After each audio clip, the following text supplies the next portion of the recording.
What's good with everybody? Welcome to Ready to Tape. Today, we're going to be looking at some film on the offense.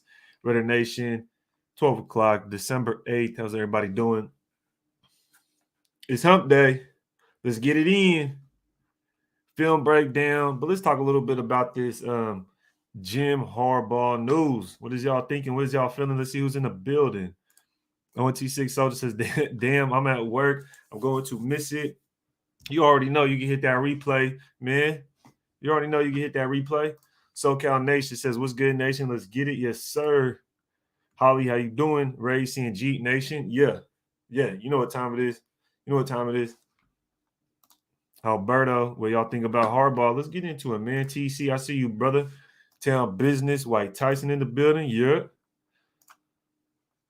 He said, why is this my favorite place to be, though? I appreciate that, brother. Glad you are here.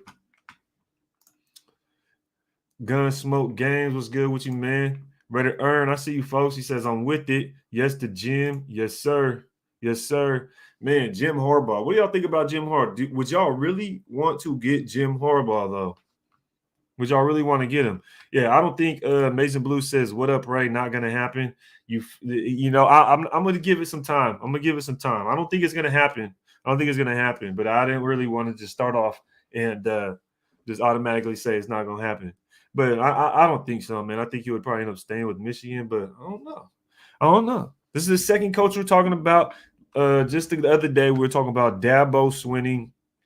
Now we're talking about Jim Harbaugh. I do want to see if I could pull up, because supposedly there was an article that ESPN put out talking about potential landing jobs, and Jim Harbaugh could be a head coach for the Raiders. And honestly, I haven't seen a link myself. I haven't really seen a link myself, but I'm going to see if I could pull this up because someone did send, I think it was Icy Nate that did send a link. It just wasn't working for me. It just wasn't working when I tried to click on the link. So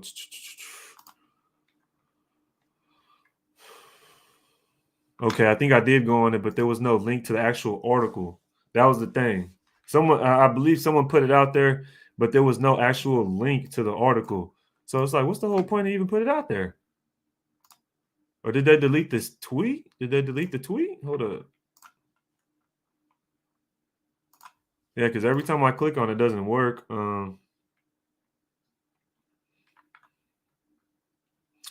It just says this was actually tweeted out by Raiders Report Mitchell Renz on Twitter. It says ESPN released the article today written by Dan Graziano of ESPN and Jay Fowler ESPN linking Michigan head coach Jim Harbaugh to the Las Vegas Raiders. Now, I don't know where this article is at, though. So if anybody knows where this article is, go ahead and drop it into the chat. But glad everybody pulling up. Make sure you hit that thumbs up button. You already know what it is. Follow me on Twitter, Instagram, at Ready to Tape. Stay connected. Let's see what we got. We'll see what y'all thinking about in the chat. We have Graham Cam says, at this point, I don't give a damn. I just want to win. Yeah, most definitely, brother. No to Jim, but if happened, wouldn't be mad. Okay, I can respect that. Jesse Rader, what up, Ray? Shout out from Los Angeles. Keep grinding, brother. You already know. We're going to be grinding out here. That is his alma mater. That was Schembletcher's quarterback, and he wants to take Michigan back to the top just like Juwan. Not going to happen. Yeah, that's what I kind of think. I think he's going to stay with Michigan. He's just barely getting his feet wet over there. We need a staff. Alex Marquez says we need a staff that can draft and develop, not just draft. Yeah, man. Because honestly, this shit we can't even draft. We missed on a lot of drafts, so we need a staff that's competent. That's all I'm looking for. I'm looking for competence and consistency at the end of the day. This man says Cape for Carr. He says Sean McVay from the Rams. Where you hear that from? I don't know if Sean McVay going anywhere, man. I ain't hear nothing about that. Says support the real one and hit that like button. Yeah, you already know what it is. Hit that like button. Hit that like button, rate the like button. You know what it is. Knock Andrew in the building. Herm in the building. I see you. I see you, Mr. 420 over there. SoCal Nation, you think Harbaugh would have been the one decked out in Raiders gear last game, not Swinney? Yeah, exactly. So, but the thing is, I think Harbaugh is one of the right now, Michigan's top 4 right now. Michigan top 4 right now. Are they in the playoffs? Y'all let me know. Jackie Chun says, always good seeing Red. Yeah, Jackie Chun 420 in the building. Yeah. Yeah, you gotta love the grind, brother. Gotta love the grind. I just got a text message. Probably let's see. Oh, that was the guy. Sanjit said he gonna take a little breaky. I think he was definitely just live for a good bit. Shout out from Mexico, Ray. The ball is the answer. The ball. Okay. Okay, pass me the ball. Pass me the ball. Let's see what we got. TC says Harbaugh drafted Alden Smith in the first round and Colin Cap. I mean, Colin Kaepernick was a dog for as far as the 49ers are concerned. They made it to the Super Bowl, and they were contenders every year. So Michigan Wolverines is number 2 under Alabama. Yep. Okay. Appreciate you letting me know. Going to the Orange Bowl. Woo. Going to play Georgia. Okay. Amazing Blue. I know Amazing Blue. You a Michigan guy. You and Honcho, y'all both big blue than Michigan over there, man. What y'all think? Y'all going to beat Georgia? I think y'all going to beat Georgia? That boy, Michigan fan. He said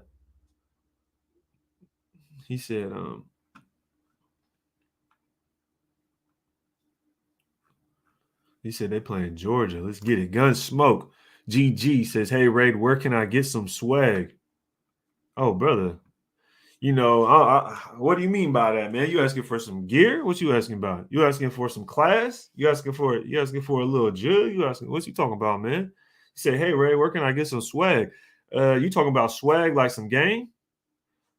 You need to go to your OGs. You need to go to your any older gentleman or even your partners that might be any dude that got some swagger. Just go chop game with them and see what they talk about. Where can you get some swag? I see you got the your profile picture looking swaggy. You know what I mean?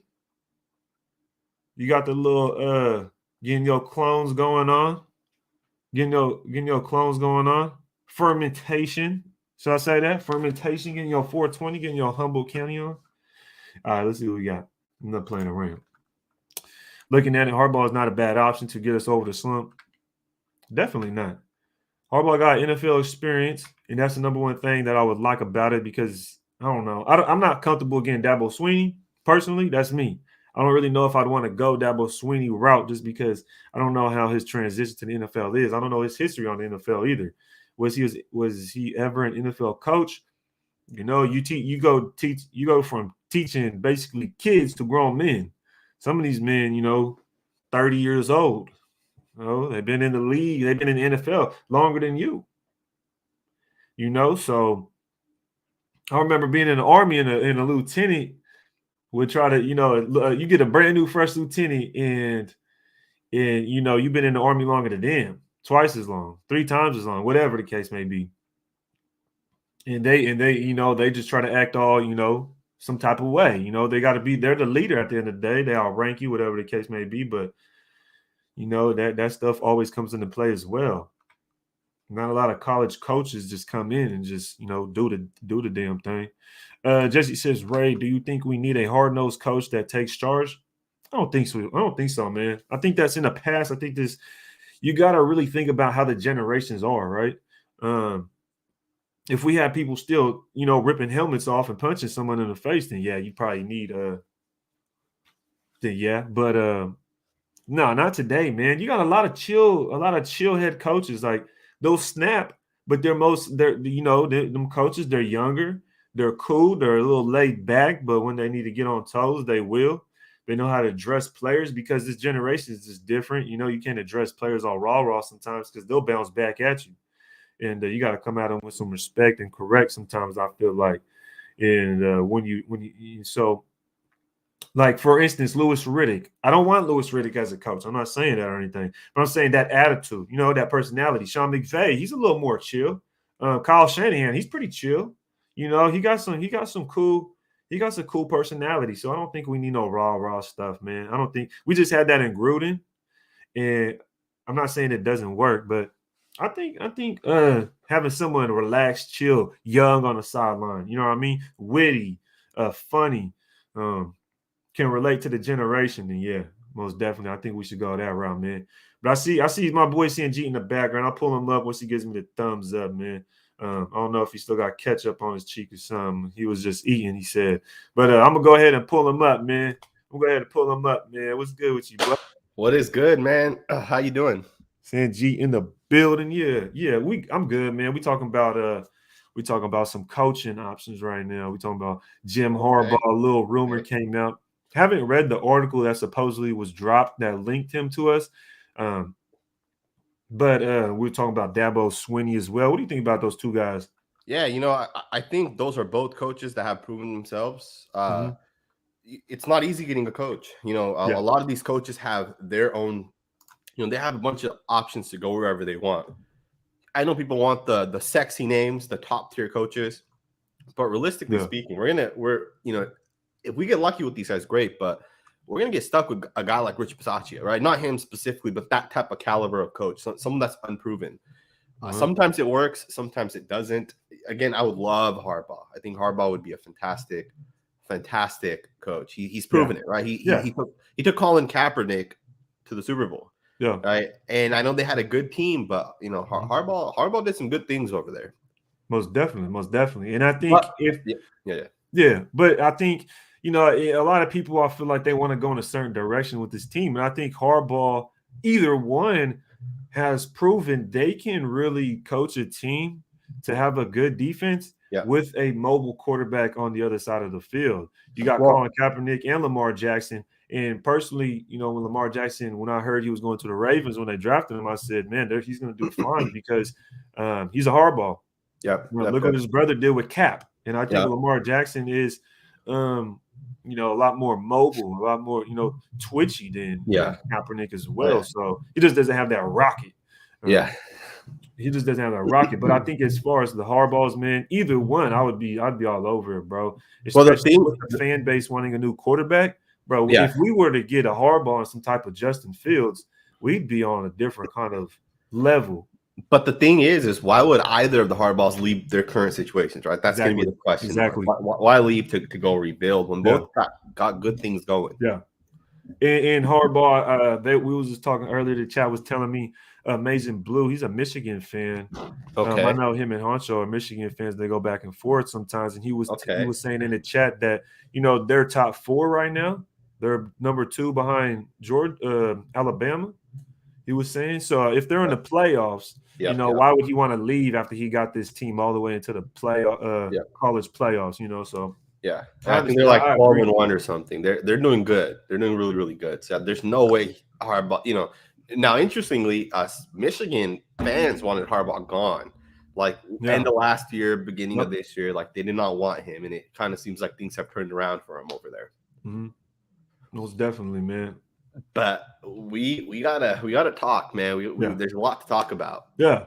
We gotta get looking at the chat right now. Shout out everybody. Tickler, man. Me and Tickler go back and forth. He don't like Carr, but I'm glad he's here, man, because he always gives me that pushback, that devil's advocate that I need. That bickering wife. Let's see what we got. He said Harbaugh ain't leaving after finally doing well. Exactly, bro. But just flipping on the other side with Dabo Swinney, and when I Googled his name, I always thought it was Dabo Swinney, like Sweeney Todd or whatever that is. But it's Swinney, like it's SWINE. Yeah. Right? It's not SWEE. So I thought that was just interesting. But anyways, what about his situation though? Like, why would he leave Clemson? What would you think about that? I'm not big on college football, so I'm not 100% sure everybody's situation in college football, right? But I did hear his DC left, that defensive coordinator, and that's one thing they did have was a pretty pretty unique defense. That was pretty good. You know, Isaiah Simmons was playing like a linebacker safety type thing. You know, we got Tanner Muse from there. Cleveland Farrell, you know, we're familiar with Clemson. Trayvon Mullen, list goes on. So what do you think about Dabo Swinney, though? I mean, so here's the thing. He's been with Clemson since, I believe, 2009, 8, 9, or 10. Like one of those years. He's been there for a long time.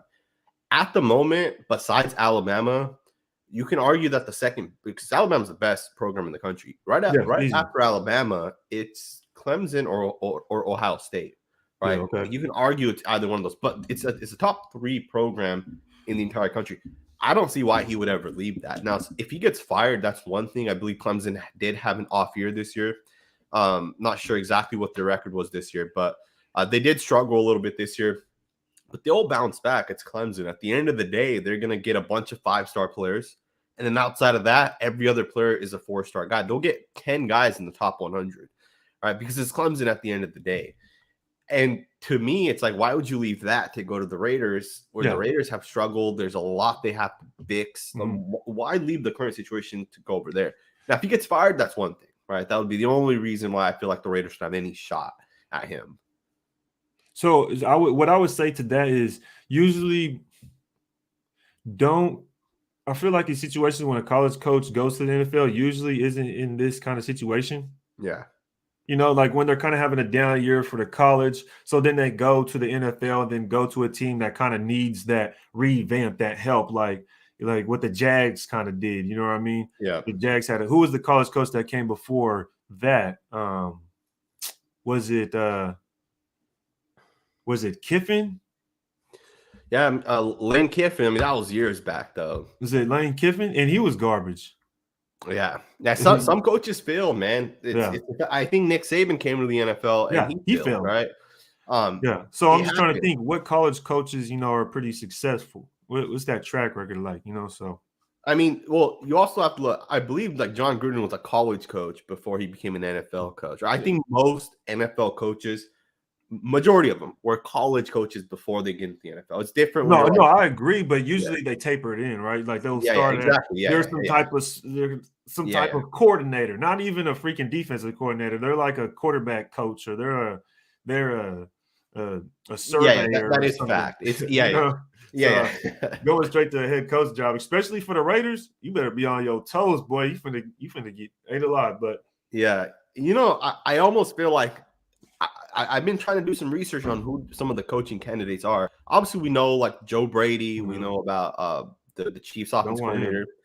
I almost feel like the Raiders might roll forward with like Gus Bradley as their head coach. I almost feel like, especially if people are saying the Raiders need to keep Gus Bradley, I almost feel like they should just roll forward with him as their head coach and then go out and hire an offense coordinator, because it is easier to find an offensive coordinator than it is to find a head coach that's willing to keep Gus Bradley. All right. You're not going to tell Sean McVay you have to keep Jeff Fisher as your defensive coordinator. Right. Sean McVay brought his own guys in. And I feel like that would be tough for the Raiders. And I see some people saying Cliff Kingsbury, but you know, Nick Saban's not going to leave Alabama for the Raiders. Bill Belichick's not going to leave the Patriots for the Raiders. Cliff Kingsbury's not leaving the Arizona Cardinals. They're the number one team in the NFL. For sure. All right. So really the only coaching candidates you have a job at are the coordinators or guys that have been fired. Or that will be fired at the end of this year. Those are the only candidates that the Raiders will have. And it almost is where, the Raiders have to kind of get lucky, right? Like, it's not always that coaches get fired and you get them the next year. Like the Raiders were lucky to get Gus Bradley this year that he just ended up getting fired. Because if Gus Bradley didn't get fired, we would have been stuck with someone else. It would not have been Gus Bradley. Right. And I want I heard you say it earlier on your live, it's kind of like, I want to say luck of the draw, but you're only limited to so much, because it's not like you're going to go you plan on getting a coach for 1 year to bridge. Yeah. And you know what I mean? But in that situation with Gus Bradley, could Gus Bradley potentially be a bridge? See what Mike Mayock has, hold on to Carr for the rest of his contract, basically. And then if it doesn't work out or show any proof, then you could just get rid of everything at that point. You could get rid of the quarterback, the coaches, the GM, and then you could just bring in a whole new thing. Yeah. So would you rather do that or just start now? It's almost like Well, what would you do in that predicament? I don't know if I'd want It's Bradley such a as the tough head coach though.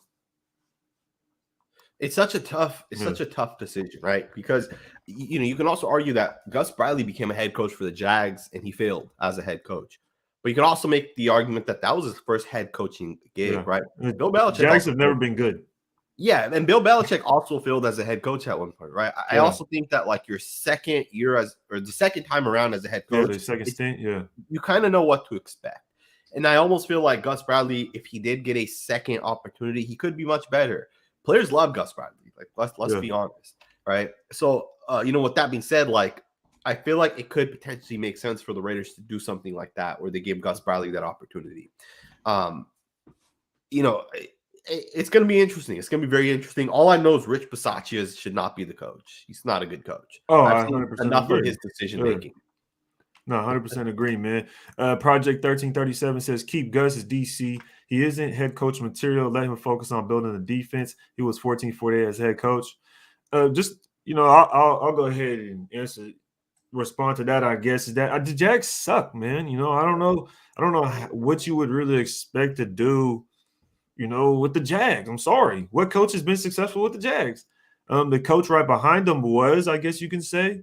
They went to the playoffs, I think, and but after that 1 year, it was down. It was just done. It was over. And Yep. basically, you could potentially say that was Gus Bradley's team. Oh, he built that defense. He got all those players. So, and it's kind of hard to go to the Jags. They had Blake Bortles, man. Like, Yep. you can't, and he's a defensive guy. So, who was his offensive coordinator? With Blake Bortles. You know who it was. I mean, shit, it's the same offensive coordinator who we got right now. So it was Greg Olson. So yeah, I mean, kind of think about it, man. We're basically holy smokes, bro. That just went full circle for me right now. We're basically the Jags. We're basically the Jags. We have what's the difference? Yeah. If the Jags had head coach Gus Bradley and then offensive coordinator Greg Olson, then what's the difference with us right now? So, you kind of look at it like that. I think Gruden was just that personality. Just he had that pressure, boy. You didn't want to make a mistake with Gruden around. So Project 1337 says that Gus Bradley isn't a head coach material, but I would like to ask him, according to who, right? Yeah. Some people will say Gus Bradley's a head coaching candidate. And I know you're saying that he's 14 or 48 as a head coach. Yeah. Bill Belichick was like 30 or 50 as a head coach, right? He wasn't that much more successful. But Bill Belichick had more opportunity to put a team together. And I feel like a coach, as they get older, they get wiser, they get better as a coach. And you'd have to have a quarterback, right? A quarterback is the difference between a good coach and a bad coach. Or I'm sorry, a good team versus a bad team is a good quarterback. A quarterback makes the world of difference. And I get head coach definitely makes a difference as well. But if you pick a quarterback and that quarterback ends up being a bust, it's going to hinder that head coach. Yeah, most definitely. And that's the difference between getting a guy like Gus Bradley or picking up a young, offensive coordinator, creative mind, as we like to say, whatever, and them going to get their guy. You got Cliff, and it's interesting because you got guys like Cliff Kingsbury, and it's like they're showing off their house. It's like, whose house is that? You remember when that went viral or whatever, and it's showing his house, and it's like he's a young guy, he's modern, he got some swag in his outfits. He went and got Kyler Murray. They're just a fast speed offense, I sent you a clip the other day of that play that we always run, and it's the running back catch 30-yard, it and take it to the house. Yeah, 30-yard touchdown run. It's like, why doesn't that ever happen for us? Yeah. And it's I don't know, man, but it's just interesting. But that I don't know what we're gonna do at the coaching spot. I think that's honestly is our coaching situation that tough right now though? Like, are we in a situation to where we'll go in the offseason and have a hard time finding somebody to be this head coach? Like, I don't think we would. I feel like people would see us and be like, they'd have a great opportunity to have their first head coaching job here, or a second stint like a Bradley. Well, here's the thing, right? If let's say you're a top offensive coordinator and you're going to have your opportunity to be a head coach, Yeah. you're gonna look at the situation and you're gonna say, okay, Mike Mayock, what has he proven? Mike Mayock took Cleveland Farrell with the 4th overall pick. Mike Mayock took Damon Arnett with the 19th overall pick. Right? They're gonna look at all these different decisions and they're going to say, well, if Mike Mayock is the GM, I don't want to go there. Or they may look at it and say, Mike Mayock and Mark Davis are telling me that I have to keep Gus Bradley as a defensive coach. I don't want to do that. I don't want to go there. Or they may say, Derek Carr's there, so I want to go there. Or they may look at it like Mark Davis wants Derek Carr and I don't want him, right? So there's so many different ifs, but we're really not sure. So it's really going to come down to how much power, in my opinion, how much power this next coach will have, right? And what type of coach you're going to get. If you're going to get Harbaugh, he's going to want 99% of the power. If you're going to go get the Chiefs offensive coordinator, he may say, yeah, go ahead and, let Mike Mayock build and I'll just coach, right? So I think it kind of depends on that. Yeah. No, I agree. Project 1337 responds with super chat. Appreciate you, super chat, brother. Yep. He says, I agree 100%. However, I believe his duties should focus on the defense and work from there. He wasn't chosen as the interim for a reason. Yeah. My reason for him not being the interim is that would ruin his chances of being a head coach again. I agree. That's what I would, why would he want to be the head coach? Because if something happens here, then his chances of being a head coach somewhere else is gonna be pushed out even longer, or it probably just won't ever come up. So I think that's kind of why it was for me. So you make a great point, right? John Gruden, as he was, about to step out, he talked to these coaches, right, individually or as a group, and I'm sure he told Gus Bradley that, hey, you know what? This situation where a coach gets fired or resigns has happened, and this is typically what to expect the rest of the season. How many coaches have gotten fired and that team went on to win the Super Bowl? I'm going to guess that it's one or less, right? Probably zero. Yeah. At the same time, how many interim head coaches become actual head coaches of that team? Because typically when your coach gets fired, that team struggles the rest of the season. Yeah. So in my opinion, maybe John, Mark, Mike talked and said, Gus Bradley may be a head coach for us next year. But if we make him the head coach this year, the team's not going to perform well anyways. And if he becomes the interim and he struggles, then the struggles will be on him and people aren't going to want him. As opposed to if we let it be Rich, next offseason, maybe we make Gus the guy. And, the fans are not going to say, well, we struggled the rest of the season. It's Gus Bradley's fault, right? They're going to be excited about Gus next year. And they'll say, well, let's see, right? Let's see what he can do. He turned around the defense. Let's see how he can build going forward. It's interesting, though, if that were to happen, like I was kind of saying earlier with the Jags, Greg Olsen was there, and then he got fired. Bradley fired him when he was with the Jags. So what's interesting is, would Greg Olsen stay? Would we keep Greg Olsen? Even if Bradley, like say Bradley, we keep in-house, he becomes the head coach, do we keep Olsen? I think Gus Bradley, if he became a head coach, would fire the Gruden guys, get rid of the Gruden people, and he would start over and get his own coaches. He knows, like Gus Bradley knows what failed for him when he was with the Jags. I'm sure he thinks about it all the time or knows in his brain how he failed and why he failed. I'm sure on his next opportunity, I'm sure he's going to pick correctly. He's going to make those correct decisions. He's going to get rid of Tom Cable. He's going to get rid of Greg Olsen. He'll get rid of the running backs coach, or maybe he'll keep the running backs coach, right? But he'll get rid of some of those guys that don't work, and he'll go get the guys that he knows will allow him to work. Yeah. No, I agree, man. I definitely agree. Now let's take it one step further real quick with Mike Mayock. How would that dynamic work with Mike Mayock? So you're saying Gus Bradley could be here, but then Mike Mayock, would he be choosing that OC? So him and Bradley would agree, go ahead and get rid of this offensive staff. Is that what you're thinking? Yeah, I think I don't know if Mike Mayock would make the decision. I think you let the head coach make the decision. And with our next coach, we really need to separate the duties. The head coach picks the coaches, hires the coaches, fires the coaches, and Mike Mayock gets the players, fires the players, hires the players, signs the players, and you separate those duties. Because it didn't work allowing John Gruden to have all this power and saying, I want Henry Ruggs because he's fast. I want this guy because he's this. I want this guy because whatever, right? We need to separate those duties. There's a reason why 98% of teams out there separate those duties out. There's a reason. John Gruden spends 99% of his time from the start of the season through the end of the season, focused in on the teams, his team and the teams he's going to play going forward, not on scouting, right? Yeah. Yeah, I don't think people really want Gus Bradley as head coach, anyways, man. I think people, personally, I think I would like Coach Bradley to continue being the DC. I would just bring in a head coach that was young, offensive minded, and just keep it that way. Yeah. I kind of spoke on it earlier. We could touch on the defense about this game, and I think our players, me personally, I think Coach Bradley is a good defensive coach. I think our players aren't making plays when they need to. Yeah. And personally, I feel like he puts them in position to make plays. We've seen plenty of 3rd and longs that are converted first downs because of penalties. That can't be on the coach. It's some of them are ticky-tacky. And then some of them are just blatant, just like, what are we doing, So I can't really put that on Coach Bradley. And then with the dropped interceptions, we're last in interceptions. But I see every game at least 2 drop picks. Well, at least 2. Let me ask you about that, because I saw your comment about that on the live earlier. The thing with dropped interceptions is I don't necessarily look at the amount of times we drop interceptions or the amount of times we get interceptions. I want to talk about the opportunities.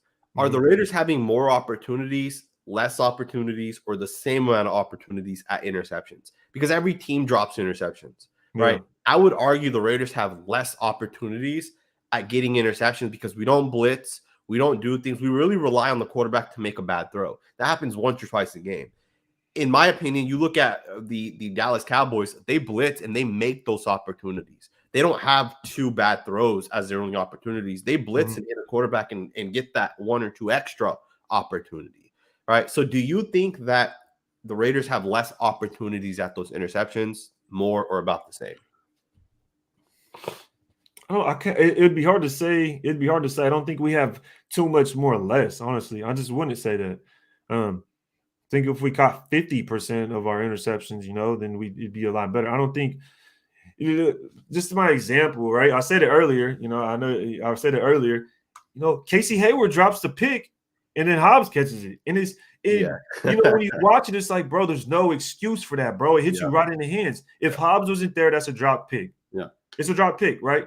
Trayvon Merrick, drop pick. Like, we all seen it. It's like, oh, it's an interception. Any other team, you would see the guy catch it and then start running.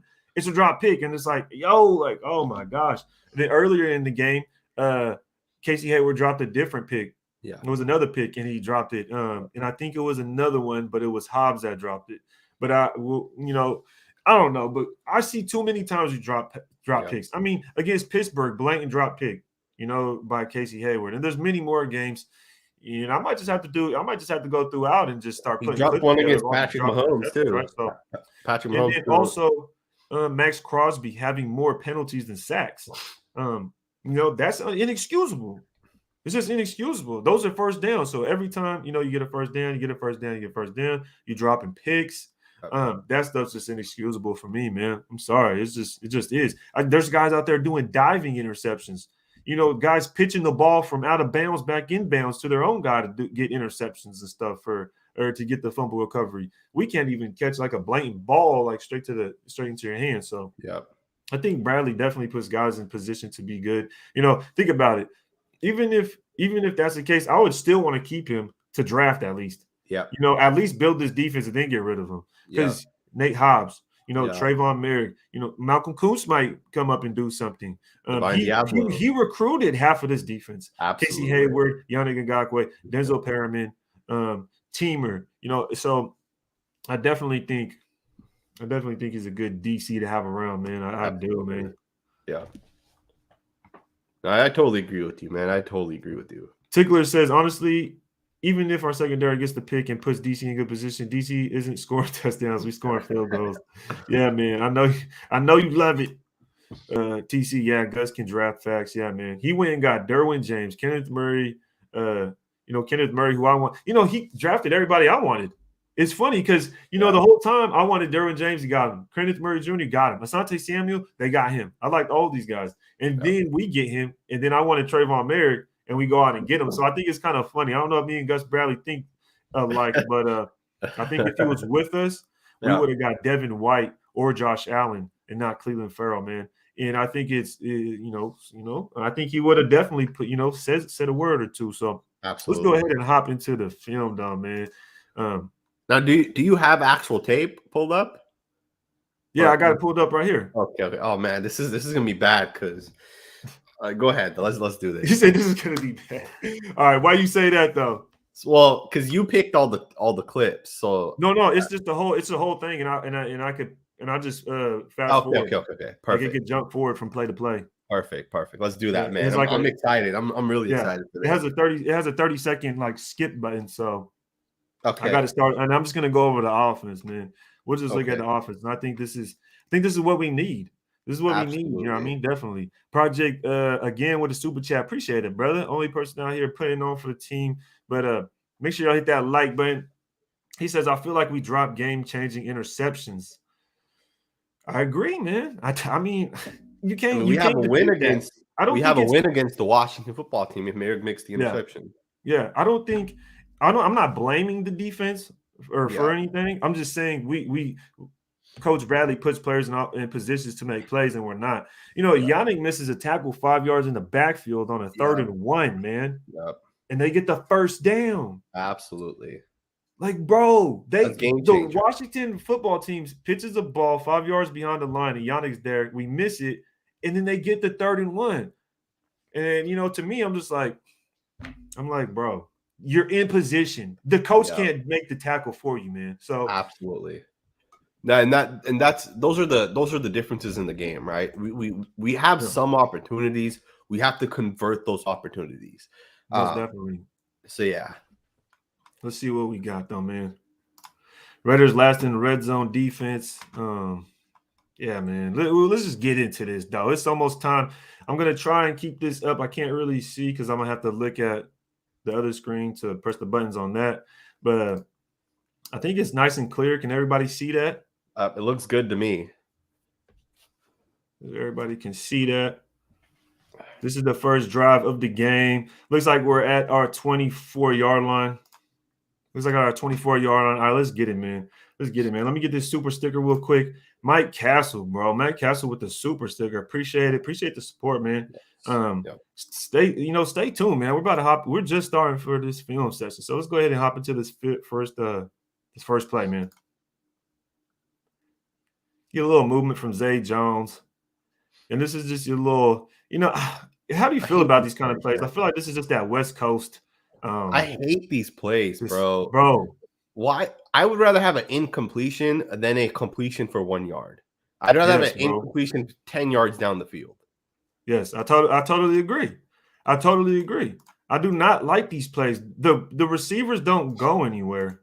Exactly. Right? The receivers, it's almost like you're asking for someone to jump around and pick the ball. Exactly. It doesn't make sense. Like, that's such a simple tackle for number 29. Yeah. Look at this. I mean, we run this play 6 times every game. What happened, right? Oh, okay. Never mind. They just Why is he on his back? Yeah. I mean, that's a terrible job by Brandon Parker. Terrible. I got to see that one more time. How does he end up on his back? Okay. That's actually not that bad. That's he's all just, right. he's just, what do you call that block right there, Sanjit? Is that just? I would call it either a chop or a cut. It's an attempt to do a chop. Yeah, it's just to get the guys down. You see Colton do it. Colton does it well. Colton does it really well. You don't want to dive into the legs, right, with your head first. You want to jump in front of the guy and use your entire body. Yeah, man. That was good job, though. Let's get it, man. We get some movement by Kenny and Drake. And here we go. Boom. Nice. That's all right. That's not a bad play, but I still don't like we do these plays too often, in my opinion. Yeah. I think it's part of the thing is, man, and I want to say this is part of the game plan, bro. Yeah. Who's ever running the game plan, this is it. Because, we got to keep this in mind. We run this play, and it's a decent game, right? Because this is what, second down? I don't see. Yeah, second down, the marker. Let's look at it from this angle, right? This is exactly how that play I sent you a clip by the Cardinals look. Yeah, similar for sure. Yeah, it was similar. Yeah, but it was still a good play here. Still a good game. Yeah. Right here, I believe it's 3rd and short, maybe 3rd and 1. Yep. You get that little Get that I mean, little I don't magic. like these plays because if you tackle Renfro, if that guy makes that tackle, Yeah. it's a 4th and 1 now. Yeah. Like I absolutely I don't get these plays. Like Mm-hmm. it's a good play, but we do it like every 3 plays. It's cool if you do it once every like other drive, right? But we do Yeah. this all the freaking time, and that's why we're always in like 3rd and 2s, 3rd Yes. and 4s, and we can't convert those. Exactly. Exactly. I agree with you 100%, man. And I think This it's this drive ends on a 3rd and 4, right? This is the first yeah. drive that ends on a Yeah. 3rd and 4. And that's why I kind of feel like this is it's the play, it's the game plan, it's the play calling. Like, what are we doing here? The scheming's a Maybe big Carr should have issue. took a shot, right? I mean, I But like the first down. I'm cool with that. Maybe you take the shot, but I'm fine with the first down. I did not even see Brian Edwards on this play. So to be 100% honest, when I watched this play, when I was watching the tape, I didn't see Brian Edwards. I mean, I mean, the ball's Edwards. out. Like the ball's gone. You know. Yeah, absolutely. But, It's a quick throw as well, yeah. right? That was a drawn up play. Yes. To hit that. Now, if Mm-hmm. he was covered, then Carr would have probably went to Edwards. Yeah. But it's still a first down, right? I'm okay Yeah. with that play. Yeah, it's a first down. Let's go ahead and move on. Let's not get too nitpicky right now. It's still early, man. Yeah. First down. And this right here to me is a designed run. I know some people wouldn't say that. I know some people would say he's just checking it down.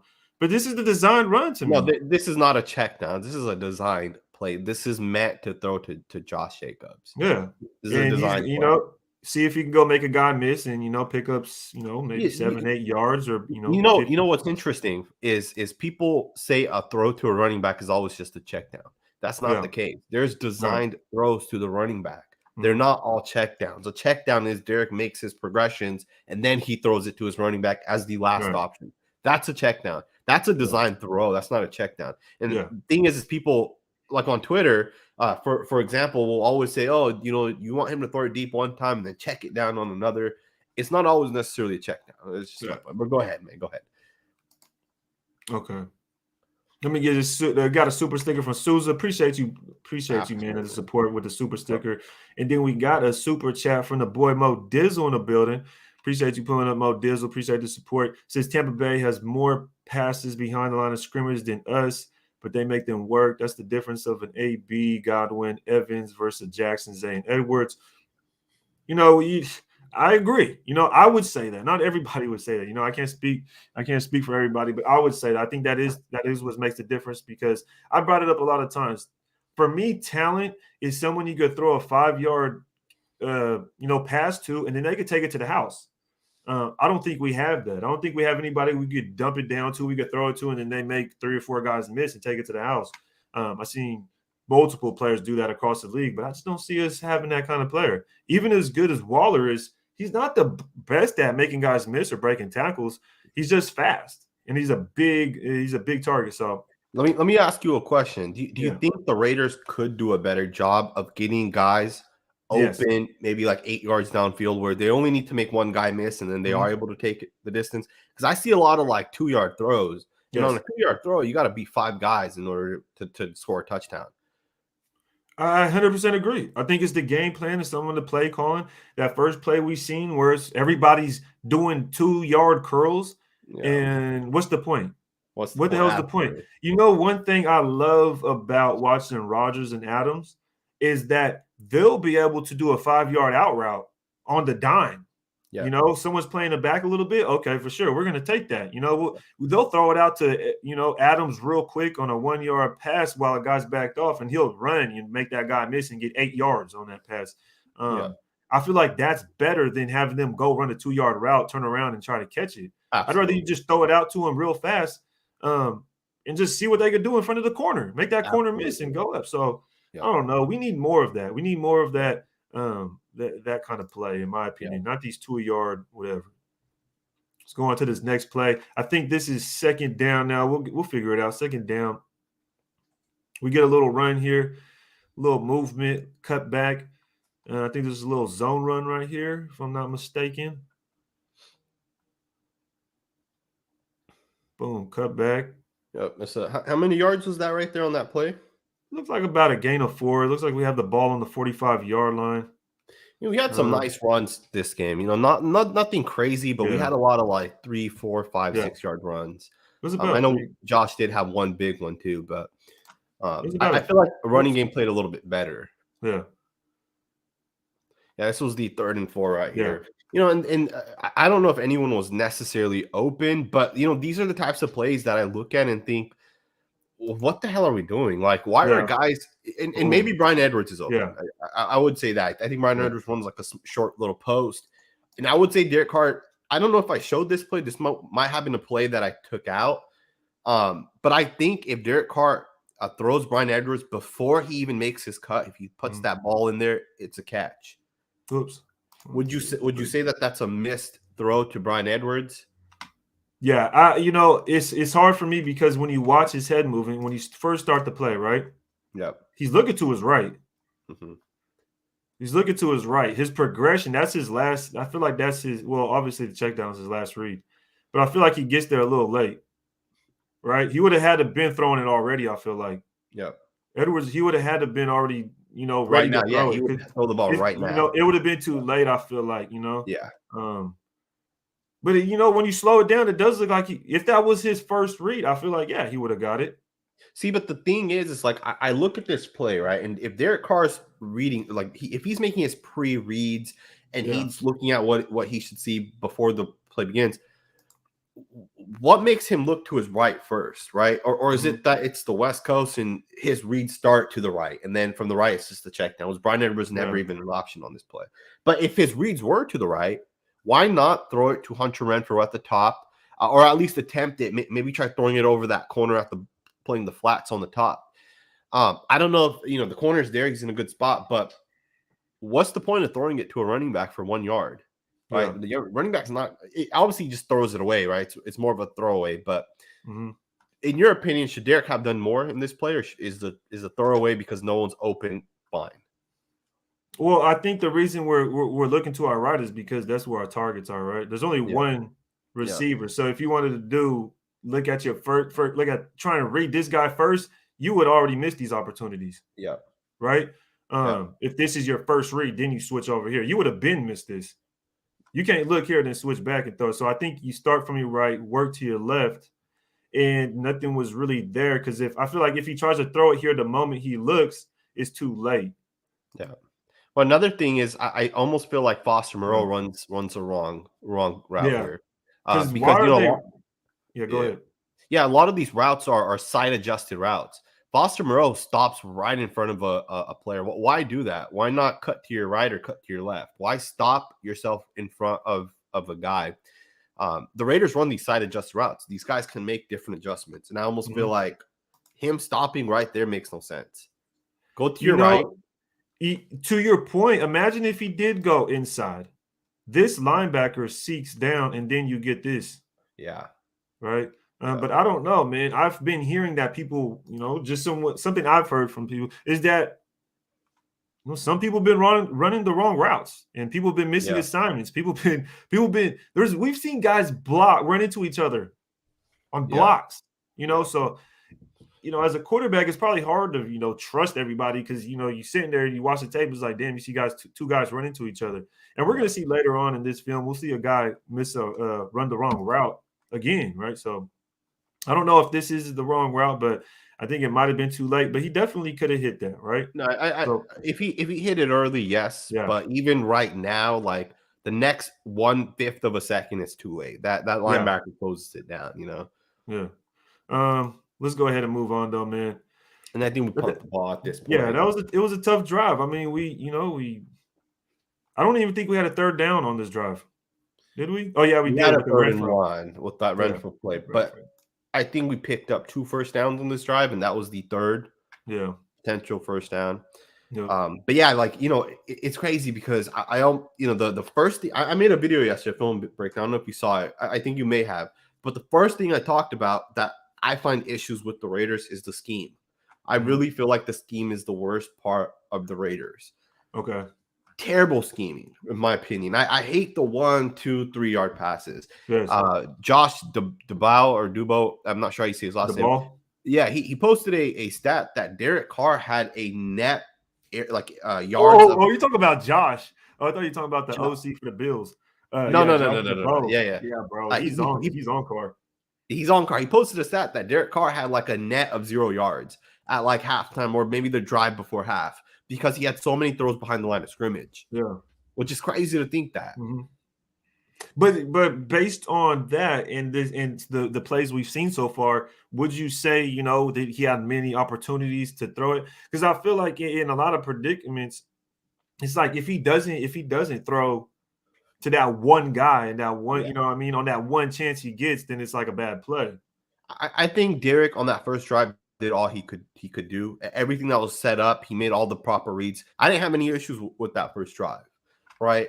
Yeah. 3rd and 4, I had an issue with, maybe not Derek, but I would have and I'm the type to say I would rather have Derek take a sack than throw a 1-yard pass. I would rather have Derek take a sack trying to make that extra play, right? Take off running to your left, run to your right, step up, try to do something. I'd rather have him take a sack doing something than throw it for a 1-yard gain that it could have been an interception. Like that guy literally dropped an interception. Yeah. All right.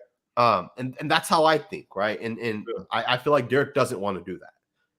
No, I agree. I don't think he wants to get hit. I think that's his number one thing. He tries to avoid getting hit. He's like, I ain't finna take no hit. I'm finna, And I when everybody tells me that, I'm like, you know what? I don't think you lying. Yeah. I don't think you lying. So he's trying to get that. He's trying to get that ball away from him as fast as hot potato. Yeah. Let's get into the second drive, y'all. Looks like we're at the 18-yard line. You get some movement by Renfrow right here. Ooh, play action. Let's see what we can do. You got a little bit of time. Step up, hit Edwards. And this right here, I don't know. Did you think he actually caught it? I think the defensive player made a great play. Right. There was a play that Waller had, I think, like maybe in the first 2 or 3 weeks. And people say, oh, Waller dropped the pass. It's not a drop pass when the other guy punches it out. Right. Yeah. And I get what you're saying. Did he catch it? He might have. I almost felt like he had his hand underneath. Right. But I would also say that like this isn't necessarily a drop. Right. I would argue that that's just a good play by that. It's a contested catch. Absolutely. Yeah. But he needs to bring that down. Top tier receivers bring that down. Right. And so in this circumstance, would you have Carr rather just check it to Renfrow? No, absolutely not. You take that throw right there. That's so the proper read. Yeah, so you would think we'd make it from the 18 all the way, to the absolutely. 35. You're getting 20% of all the yards you need just on that one throw right there. Right. Yeah. Yeah, that's a big missed opportunity right there. Yeah. Because the O-line did pretty good. It held up. Mm-hmm. Think about but this is the thing though, right? You got Jacobs staying in and Morrow staying in against that's the four, issue. That's an issue. Against 4 guys. Yeah. Right? And that is an issue with the Raiders. You can't allow Brandon Parker, like they're sliding to Brandon Parker. You can't allow Brandon Parker to be one-on-one. And this is something that an offensive lineman, I asked one of our offensive linemen, I said, how do the Raiders scheme? How are they scheming things up with Leatherwood going to right guard? And the guy literally told me that if you watch the tape, 80% of the time they're sliding to the right, or they're having their running back chip to the right, or they're going to have an extra tight end on the right. 80% of the time, because that's the help that Brandon Parker needs. Oh, yeah, he got messed up. Under James saves him right here. Oh, that was a no-look pass by Carr too. Was it? Watch him. He's trying to keep the linebacker right here. You see that? Yeah. I mean, that was a good throw. That should have been caught. Man. All right, let's go on to the next play. Alex Leatherwood, brother, you got to step it up. Yeah. That's inexcusable. Yeah. If we didn't have a running back and a tight end in, come on, man. So what are we at? 2nd down. Boom, get a nice little run. Oh, yeah. Nice run. About 6 yards on that one. Let's look at it from the backside. He had plenty of space, it looked like, to go this way. There was a linebacker there. I saw this play too, and I thought that at first. I think it was a good read. It was a good read. Either way, he still gained some yards. I ain't going to nitpick on that. Yeah. Good run play right there. Now, here we are, 3rd down. I believe this is about 3rd and 3, 3rd and 4, somewhere in that range. We got D. Jackson at the top of the screen. Renfrow, of course, being Renfrow. And then you got Edwards right there at the bottom of your screen. Let's see what we got going on.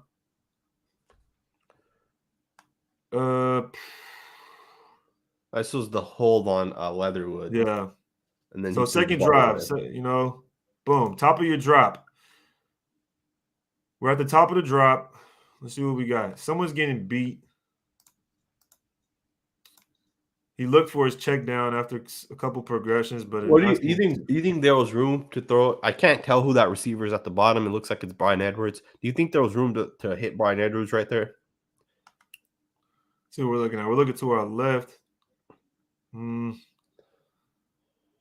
Guys are getting tackled everywhere. Let's go look at Edwards at the bottom of the screen. John Simpson put someone down on this play. We'll look at that. But watch Brian Edwards at the bottom of your screen. Tell me if you think there's any opportunity for DC to put the ball in.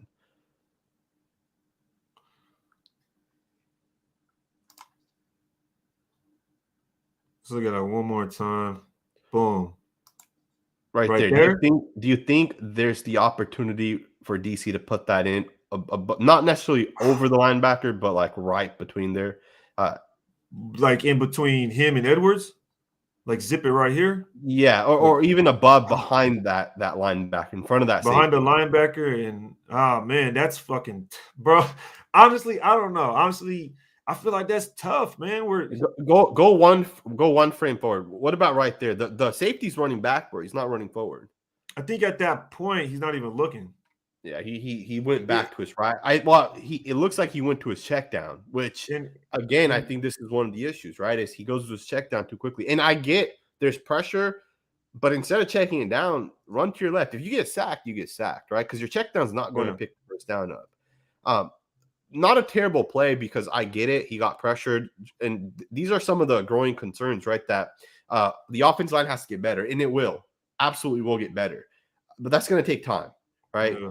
But John Simpson puts a guy down, man. He puts a guy down on this play. This was a play that got me pumped up. This is actually a clip I was going to post to my Instagram. If I haven't already, I was going to post this one. Watch it from the backside. He doubles down. And, Kelechi Osemele used to do this all the time where he would go, or Richie. Yeah. That's a good one right there. Yeah. Man, that line, though, man. Look at this dude. But see, the thing is five guys do a good job. The thing is, though, if Carr continues looking at Edwards, he doesn't look at his three other targets, and then he'd be locking in on Edwards at that point with a guy being rushed, and then he wouldn't be able, see what I'm saying? And then if he runs to his left, if he tries to run to his left, right, his receivers are to the right. And that's where he tries to go, I feel like. So do you think Derek Carr, the play he made was the proper play, or do you think he could have done something else? I think the play was bad, man. I don't think there was Edwards, he could have squeezed that one in would that be a touch pass or a laser? Let me ask you a different question. If Patrick Mahomes, Josh Allen, Justin Herbert, Lamar Jackson, all four of those guys had that same exact play right there, do you think all four of those guys end up throwing it away the same way? No, definitely not. No. Do you think any of those guys? I can see Patrick Mahomes getting sacked way further backwards, honestly. Which would be fine, right? If he's trying to make that extra play. But then you fuck up your field position.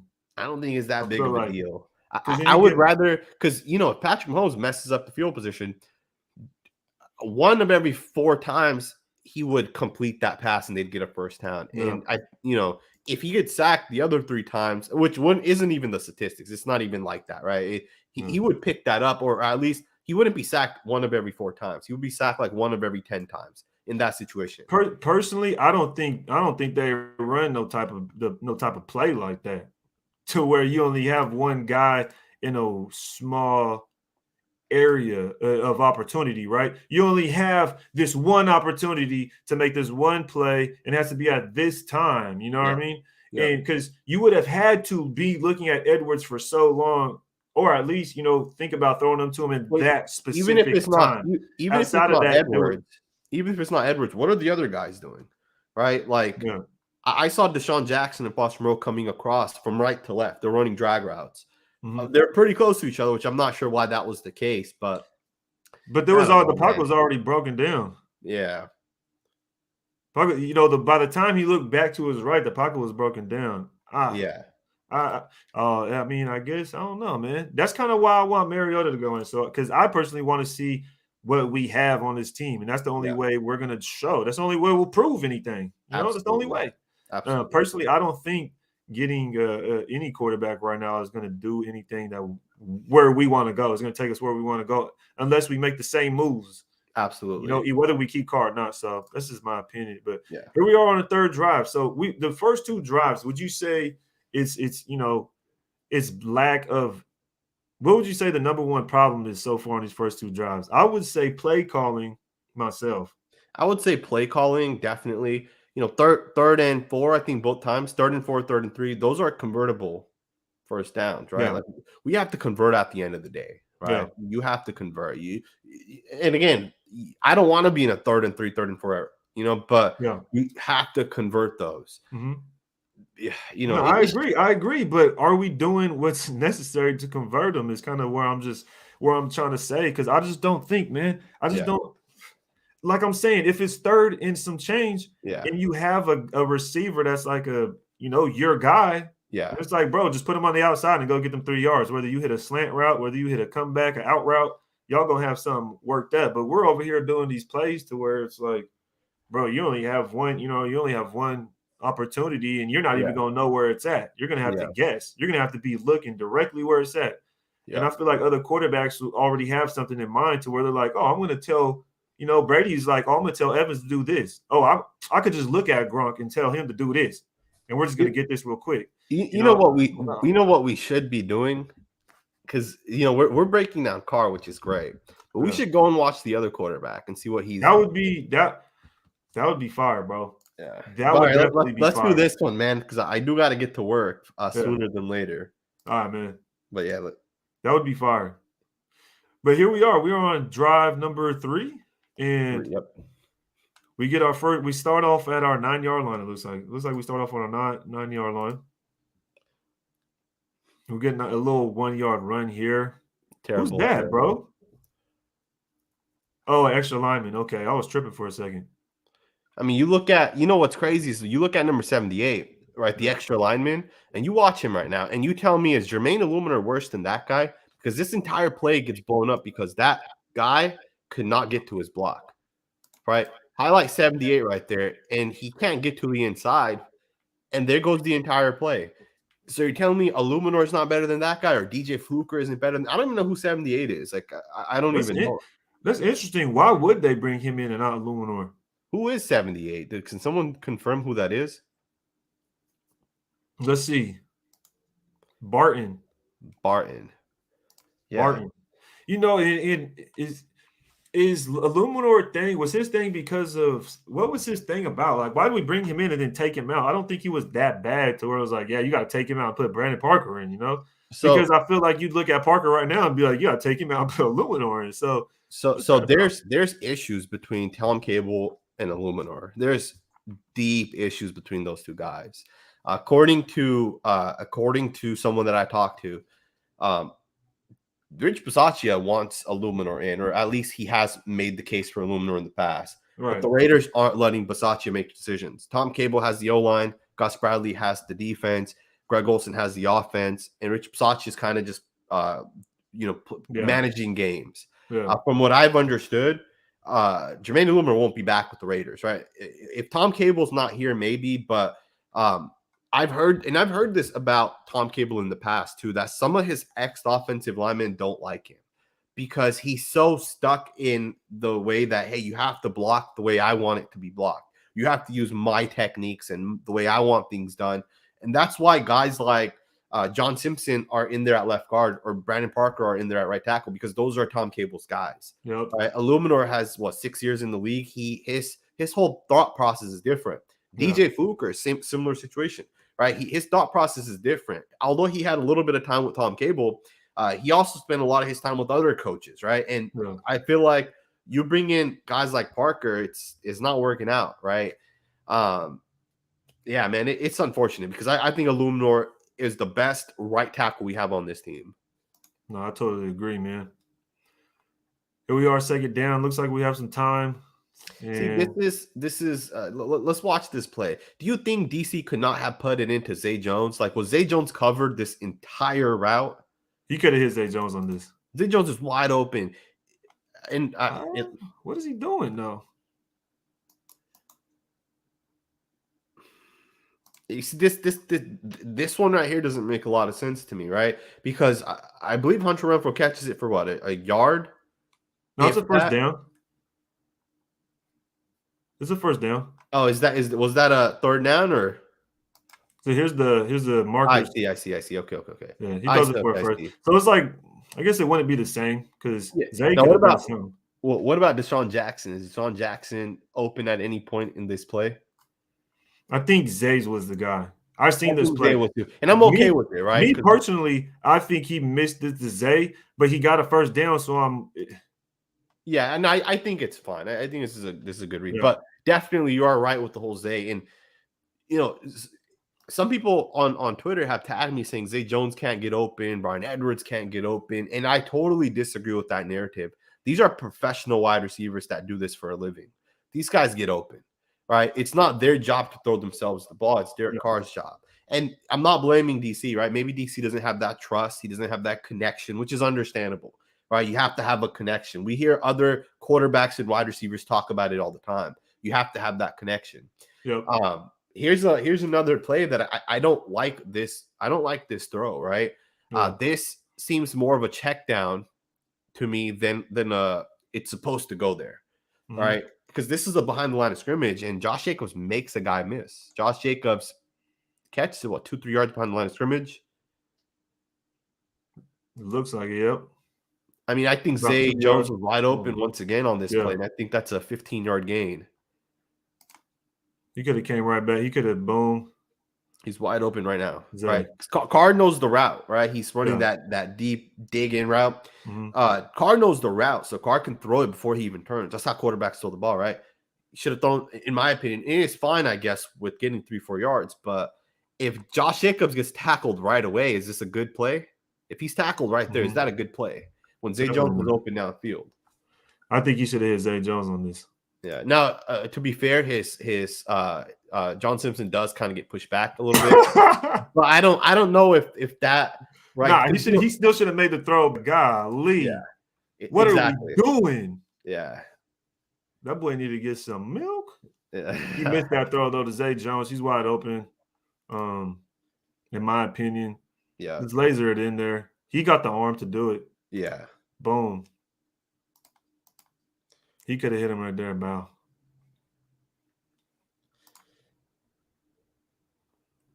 Yeah, let's go on to the next play. Second down, probably 2nd and 7, 2nd and 8 or something like that. Get a handoff. Where are we at? 3-4 yards? About 3-yard gain, looks like. They're at that line right there where Andre James has the ball. Yeah, about 3 yards. 3 yards, yeah. 3 yards. Not bad. About a 3rd and 4 now. Yeah. Again, I don't like you said, these 3rd and 4s. You get a first down. I think we get the first there, which is good. What do you think? You think Bryan Edwards is open on that play? Because I believe someone tagged me on this saying, "Oh, he should have thrown it to Bryan Edwards." Now I know that corner maybe jumped it a little bit, but I think Edwards runs like a post, like a short little out post. Yeah. I mean, I think it's just interesting because this is the same play he threw an interception to Waller when we played the Bengals. This is the same exact thing. Instead of Edwards, it was Waller. Yeah. And he threw it to Waller and then he picked it. But in this case, he threw it to Renfrow. So, but they're also going to play it differently, right? If that's Renfrow, they're going to bracket Renfrow. If Waller's running the outpost, they're gonna pick that up, right? They're not gonna cover Bryan Edwards the same way they cover Renfrow and Waller. Yeah, I totally agree with you. And it goes back to, we threw it to Helm in the end zone. Yeah. They're not going to cover Helm like they cover everybody else, and it ends up being an incomplete pass. Yeah. In this case, we get the first down. If he holds onto the ball a little bit longer, he definitely could have Definitely could have put some power behind it and got there. The offensive line holds up just to holds up a little bit, but John Simpson is having a hard time with Jonathan Allen, man. Yeah. Holy smokes. We should have Yeah. traded for him. Foster, is that Foster Moreau at the bottom of the screen right there? Renfro in the slot, Zay Jones at the top, just underneath the Brian Edwards, who's at the very top of the screen. Yep, that's what it looks like. We got a first down. And here's those kind of short passes here, but yeah. I mean, sometimes they work, sometimes they don't, Yeah. I still don't like it. Me neither. I still don't like that play. If you tackle Renfro, yeah, it's a gain of 3 yards. But what if what if Renfro doesn't catch it and it gets tipped up, and now you tried a 3-yard pass and just threw an interception? Yeah, exactly. Right. And I don't like this either because everybody just runs up, turns around, run up, turn around, run up. And obviously he's doing a little out, maybe a choice or an option. Yeah. He probably makes his decision. I think it's definitely one of those side adjusted routes for sure. And it's not bad. You go pick up some yards. I think that was almost a gain of 10. Looked like a gain of you said Carr was like number 1 and number 2 in air yards. Yes. And I looked at his yards after the catch for the Raiders. In the NFL, I looked at the yards after the catch, and the Raiders are number 2 or number 3 in yards after the catch. So how are they number 3 in yards after the catch, and Carr is like number 2 in air yards? Like, I don't know how that, I don't know. That's weird. So is Derek Carr throwing the ball like deep at the same time? Like, I don't know. It was kind of weird. It is weird. And my idea behind it was, we make a lot of deep passes, but then we also get a lot of short passes that go, you throw it 3 yards and then he runs for another 4 or 5, and those add up. But a lot of those deep passes added up as well. Yeah. I think what that shows is a big balance in our receiving and our throwing right there. Because when you look at all the stats across the league, a lot of them are like that. Yeah. Our throwing yards will be more than the yards after the catch. Yeah. And they'll be like a couple 100-yard difference. Yeah. And because I definitely compared it to Kirk Cousins to see his air yards and what his yards after the catch was, and they were both lower than ours. Yeah. Or both lower. So I just, I use that all the time when people say Carr checks it down all the time, and I just don't think that's the case. I think. Well, so that's why I say it, because he has the yards after the catch, right? Yeah. Which would be so. Can we watch this play really quickly though? Is that a check down?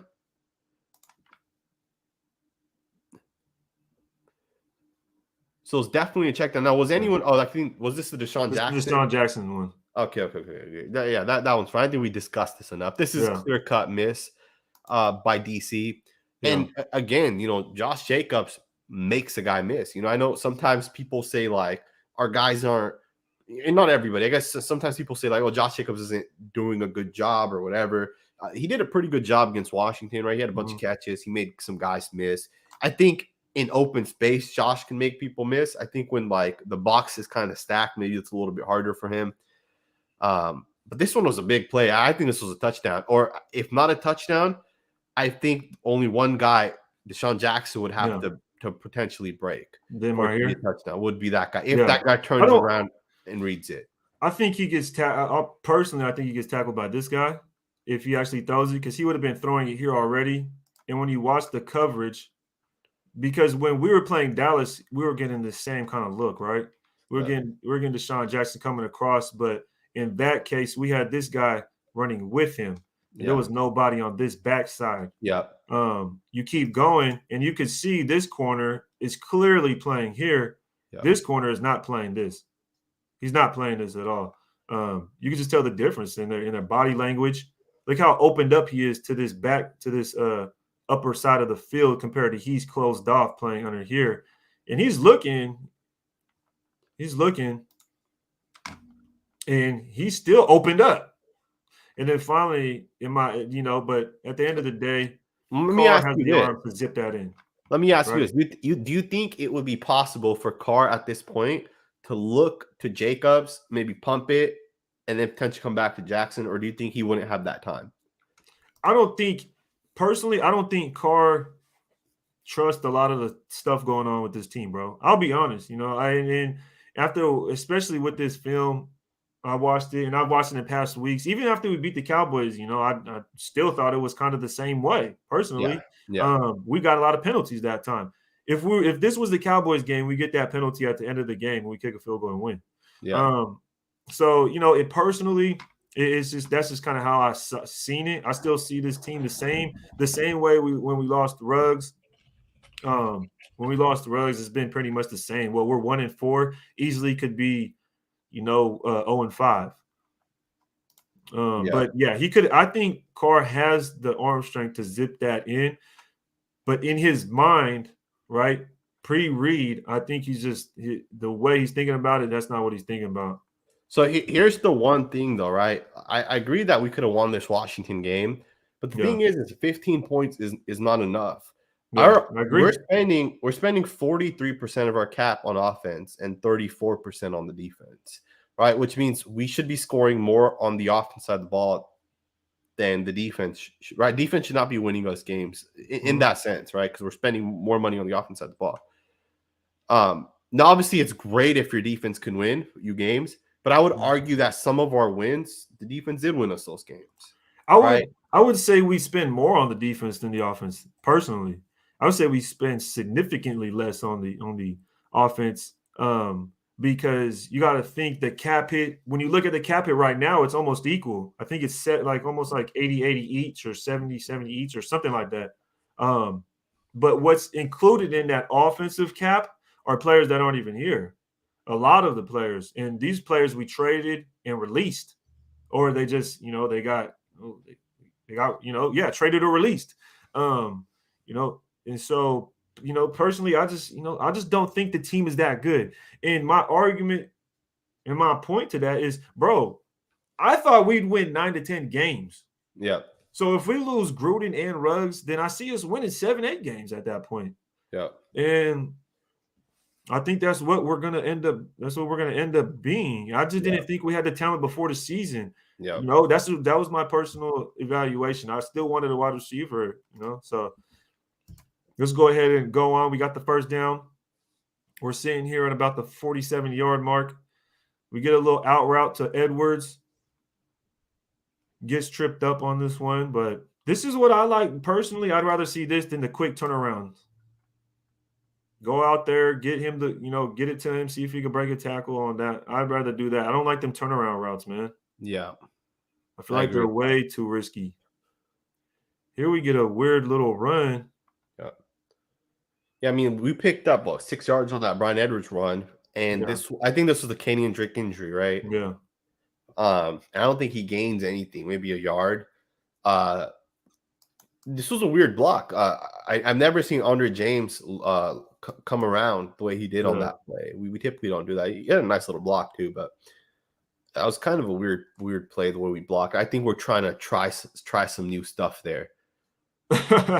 Yeah, he really.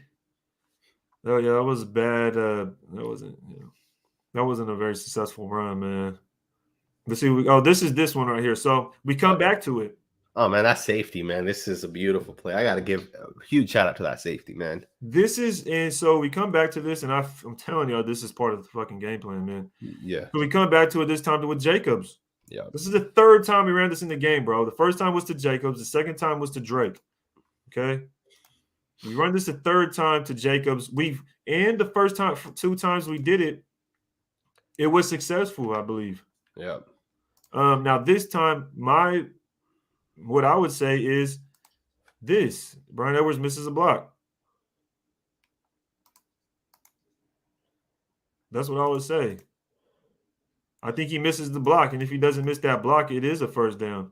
I think the guy reset the line of scrimmage a little bit too far into the backfield. Bryan Edwards does have to close it down quicker. To be fair, I think is that a linebacker? Regardless, you got to shut that down, right? It's just the fact. Look where he's going. But you look at that safety, though, man. Coming 15, 16 yards away, coming and laying a hit like that, that's impressive, man. That's really, really impressive. I think this was just a better play by the defense. Bro, we have 2 guys on 1 right here. I feel like if he seals him instead of going upfield, because essentially when you watch this, man, Bryan Edwards would have been 3 people on this one guy, and he would have just came in clean. Well, see, Zay or Renfro, one of them should have gotten off that guy and picked up that safety. Yeah. Right. You don't need two guys right there. One picks up the safety, and that's a potential first. Obviously, I think Renfro should have gotten off that guy and came back to the inside. Obviously, you don't expect that safety to make the play. I think the right decision was maybe to go to that corner, and maybe you don't see that safety, but it's such a bang play. I think it's just a better play by the defense, man. I think it's shitty blocking and shitty execution, in my opinion. Yeah. Well, I mean, what's interesting is both center and left guard from the jump are just going downfield. And it's in man coverage, that's supposed to work. You run that in man coverage all the time. Now Derek Carr also went up there and said, Robert. And I don't like that, because you're telling them what we're about to do. We're about to go to the right. Yeah. Right. And I don't know if on another play, maybe he goes up there and says Robert, and he fakes it and then he does something else. Maybe they do that, right? But that's a third down play. And to give it up on a third down, I don't like that,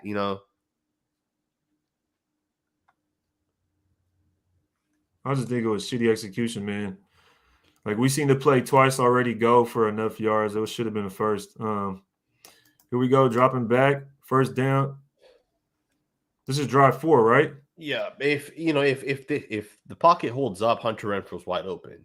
I believe this is one where Brandon Parker and Simpson too kind of get blown up, but I think it's Parker's guy gets his hand initially on the quarterback. But I think Hunter Renfro gets open, had the pass blocking held up. Right, Renfro's wide open. Yeah, he's wide open. But yeah, and this is one of the things, right? Is we got to get better at left guard and right tackle, and it's not going to happen this year, unfortunately. Right, we're stuck with who we have because. Yeah. Unless we put in Illuminor, which I think would fix up that right tackle position. Damn, Simpson is just getting demolished by Allen, yo. Yeah, oh yeah. Allen, he cannot handle that, man. Yeah. See what we got? We got second in some work, and we get second and 15. That's a good throw. It's a good route. It's a good play call. It's a good throw. Right? That's what we need right there. We need Derek Carr to make those type of throws. I said this in the past, and I'll say it again. I think Bryan Edwards has the talent of a top 15 wide receiver. Talent, right? I'm not saying production. And I think we need to throw him the ball. Honestly, I think throw him the ball as much as we throw it to Darren Waller. And I will throw Bryan Edwards the ball more often than Hunter Renfro. I think we throw Renfro the ball too many times. Why throw Renfro a 1-yard pass? Throw it to Bryan Edwards and see what Bryan Edwards can do. Right? Bryan Edwards was potentially a first-round pick before his injuries. And again, I think Bryan Edwards has a lot to his game. John Gruden called him T.O. before the season. We heard our corner saying that Bryan Edwards looks really, really good, right? I think there's something with Bryan Edwards, and I feel like we're just underutilizing him. This is before the half, right? Look at this. This is before the half, yes. And this was a really nice drive by Derek Carr. He got us in position. Personally, I think we do better when we do that. The thing is you can't always run the 2-minute drill, right? You can't. This isn't the type of offense you can run. And I would argue that Josh Jacobs has a horrible awareness. Like, not this play, but the play before. Yeah. He for whatever reason, decided to stay in bounds. It made no sense to me. Yeah. Right? This one, I think if he didn't catch it, this could have been a fumble. I don't know if that was behind the line of scrimmage. The thing is, we just watched like 4 plays in a row where John Simpson is getting it's just havoc, bro.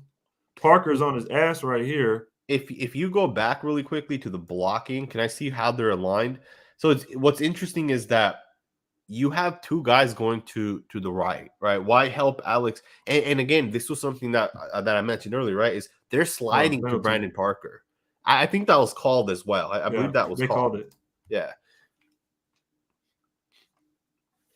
Which is great because not only did Josh break a tackle there and picked up like 8-9 yards, but we got the clock to stop that penalty. So that was big. Sorry, DV. Sorry, DV. You commented this 15 minutes ago, man. We probably way passed into some other film. Yeah, I'm looking at the film, man. Sorry, man. But this is I'll tell you if another super chat comes up because I can see it pretty clearly here. So I'll let you know when there's another super chat. Let's go on to the next play. Okay, this is the one. Yeah, we get the penalty on this one though, so we were able to move. We're able to make a move. We didn't get the penalty on that one. That John Simpson got smoked in. Okay. Yeah, bro, that's unacceptable. Yeah. Jonathan Allen's a beast, though. I mean, you got to He give it to is. him. It's those Alabama boys, man. Jonathan Allen and Deron Payne. Oh, you get a little movement from the pocket. That's a good play right there. This is what we need more of Derek Carr. If Derek Carr does this 6 times a game, right, and I'm not saying run it all 6 times, but if he does this type of stuff 6 times a game, this opens everything up because now the linebackers have to stay a little bit closer. The pass rush slows down. The DBs, the safeties have to keep their eyes out for Derek Carr to potentially, make these type of plays. I think Washington made the wrong call by making Allen a spy after he was just blowing up Simpson the whole time. I mean, yes. I mean, Simpson definitely stopped him in his tracks, though. And, I think he's just kind of chilling. I don't know, but that was a good play, though, by Derek. If Derek makes those type of plays, and he did that against Dallas, right? It's just that he was inconsistent. He wasn't doing that enough, right? I need him to continue doing those type of plays. And it's unnecessary right here to take the hit, slide. There's no point in taking that hit right there. And I believe we called the timeout this play, right? Yeah, we did. Yeah, he just got to slide on this. Yeah. Definitely got to slide on that. Yeah, it's crazy to me there how you get both guards on one guy and then Andre James takes a guy himself. We did a lot more of like man-to-man blocking on this play where like the guy you pick up, you're responsible for him, like flat out responsible. Or maybe my bad. That was Parker and Alex Leatherwood. Surprised I didn't call a hold on that. Yeah. Personally, I think we run better in these situations, not because we're going fast, but because Olsen's not calling in every play. Yeah, a lot of this stuff is like it's scripted, right? Like that okay, when we hurry it up, when we run play 1, we're gonna run play 2 on the next drive, right? They'll draw plays and they'll design them off of one another, right? Yeah. One play will be a quick screen. The next time they'll do a fake quick screen and hit a guy in the middle of the field, right? Obviously, that's how we kind of draw it up. I like this play right here. This is the kind of Derek Carr I want to see more often. I don't care that this was a terrible throw. I want to see this right here. Right. And I think he kind of threw this out of bounds. But this is what I want to see, man. I want to see the Raiders take these type of throws more often.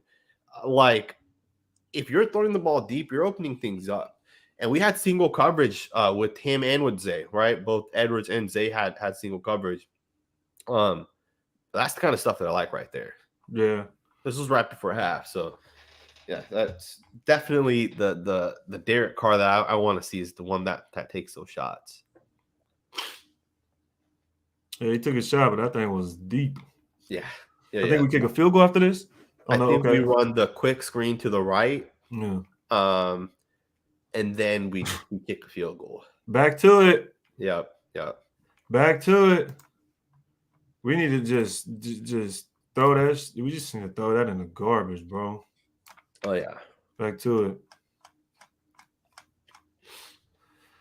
I think this is halftime, though. Yep.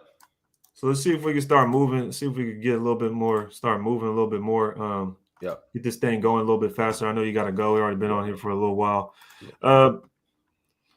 Here we go. I believe this is first down. We back on it. Get the ball back. It's a run. Looks like it's about a 2-yard gain. A couple yard gain. See what we got. We got the extra lineman out there looking real heavy set. Little run. I mean, is that like us trying to establish the run, I guess? Yep. I think this is a big run right here by Josh to the left. Boom. Bounces outside. Nice. So we need this more often right here. We need these type of runs. Definitely. Colt Miller's.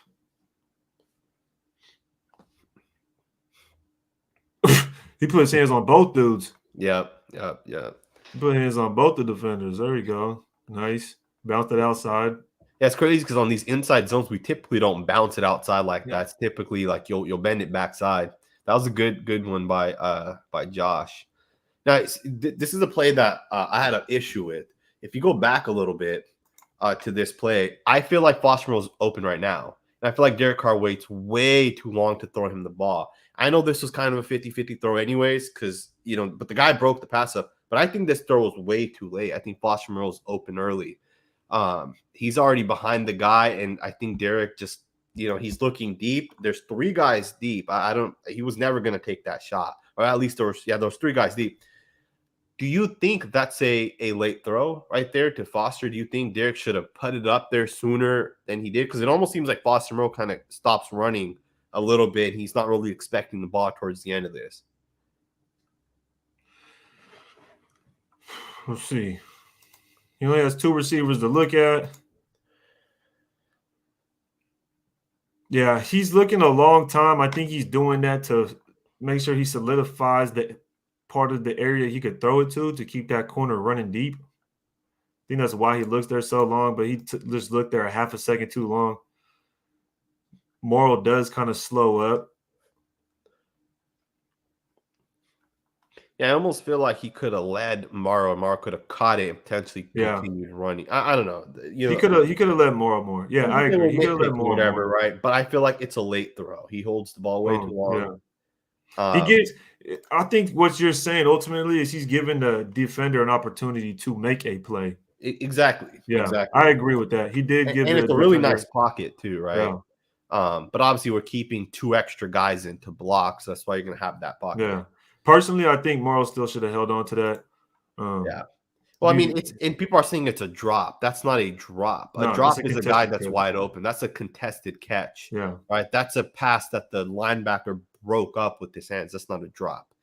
And this is a read option, and I don't know why Derek Carr hands it off. Right? Why does he hand that off? You see that the defensive end's crashing down. Yeah. I don't know. One, I don't know why they call a read option. Yeah, I was about to say, I don't see Carr ever holding on to this shit, bro.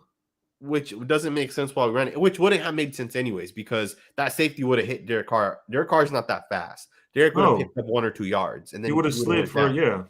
But I don't get it why they ran this read option with him. That's just my opinion. It's a waste of a play. Yeah, and then I think this is Brandon Parker once again losing.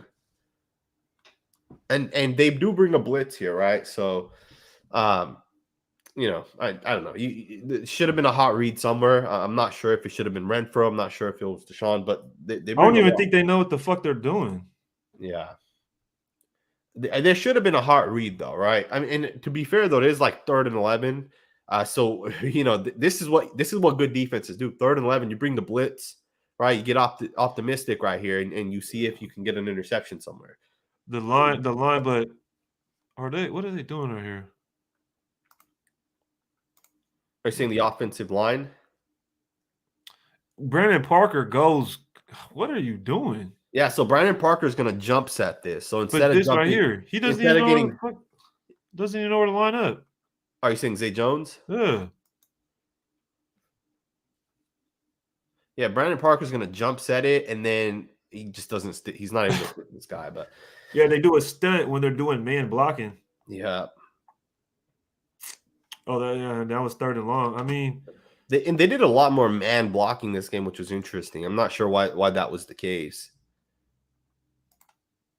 Let's watch this real quick. I just want to – Look at that. Look at that throw right there. Look at this. Man, you got to intercept that right there. I'm telling you, bro. Like, come on. Yeah, that was so close right there to potentially intercepting that. I feel like certain plays just like, I don't know. Now let's keep it pushing.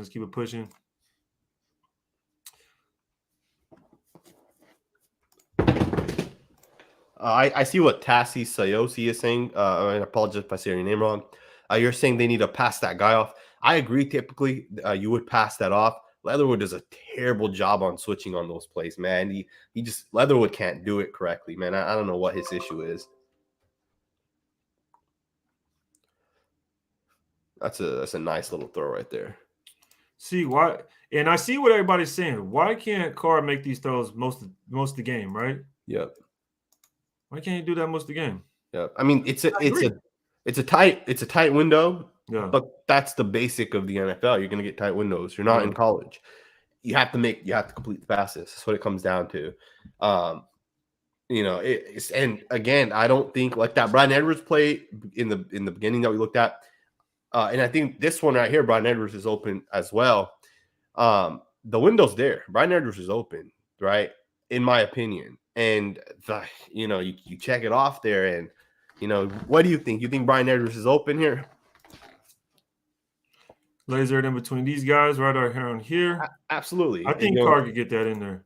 And the linebacker, the middle linebacker, is looking to his right. He's not looking towards Brian Edwards. Yeah. So you can put it right above his head as well. With the all 22, you'll see, I think it's number 56 or 55, the middle linebacker. He's going to go right there. He's looking to his right, or to the left of the screen. I think that's a huge missed opportunity right there. I think there's another play, a Foster Moreau, where I think in a play or two, he's going to hit Foster Moreau on a similar concept, and it goes for 34 yards. I think it's the play that's coming up right now in just a second here. I think a lot of it has to do with taking your chances also. And I think that's something, someone instilled in Carr is like, you're going to take chances on certain times, or you have an idea of when you want to do this and that. Bing. See, that right was there, even tougher. Exactly. And that's what gets me, right? Is, people say like our receivers aren't getting separation or whatever, but Derek Carr can make all these throws. He's talented enough.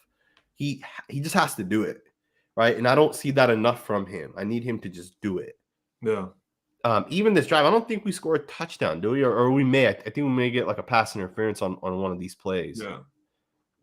I'm not sure actually if this is the touchdown drive. I think it is, yeah. I think the field, I think the end of the third quarter here in a second, I think they're going to switch because that Hunter Renfrow pass interference comes as we're going towards the other side. It kind of runs right into Andre James, and he gets it to Edwards. Someone said, look at as soon as Marcus Mariota comes in, we get that 34-yard run or play or whatever. And some people, that's a good drop right there. That's that Zay Jones play. I think Derek Carr makes the proper read on this. Some people will say, oh, he should have thrown to Zay Jones or whatever. But either way, I think it's a similar spot, right? It's going to be kind of like that catch, jump ball type of situation. I don't think this is the wrong read. But that guy just made that 55 made two good plays this game. Yeah, Holcomb's speedy. He got some speed. He's pretty good. Yeah, at least I like him. We do kick a field goal. So this is the plays we've been talking about. Yeah, look at this. What do we just 3 yards and turn around? But it's like Derek Carr trusts certain people and he doesn't trust others. Because if you go back and you look at the receiver on the top, I don't know if that's Deshaun Jackson or Brian Edwards, but that corner is backpedaling the entire time. Yeah, and he's wide open. And I'm not saying Derek Carr or Hunter Renfrow is necessarily not, but I feel like that is more of a tougher throw. And Hunter Renfrow stumbles a little bit and he kind of he fell. But I think if he doesn't like slip or anything, he gets that. Yeah, but like 3rd and 4 is like you got to convert those. That's the issue right now. But on those plays, exactly.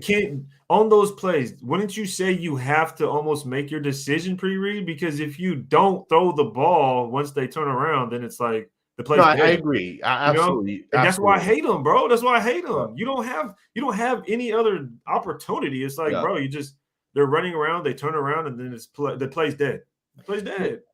I don't like that. I don't like the way we run our offense at times because of that. Like we're not, we have guys all do like 1 second routes and then their routes are over. Why not have like one side do the 1 second routes and have the other side do the developing routes? So if the 1 second routes aren't open, hit the developing routes. Oh no, I don't like that. Them plays, man.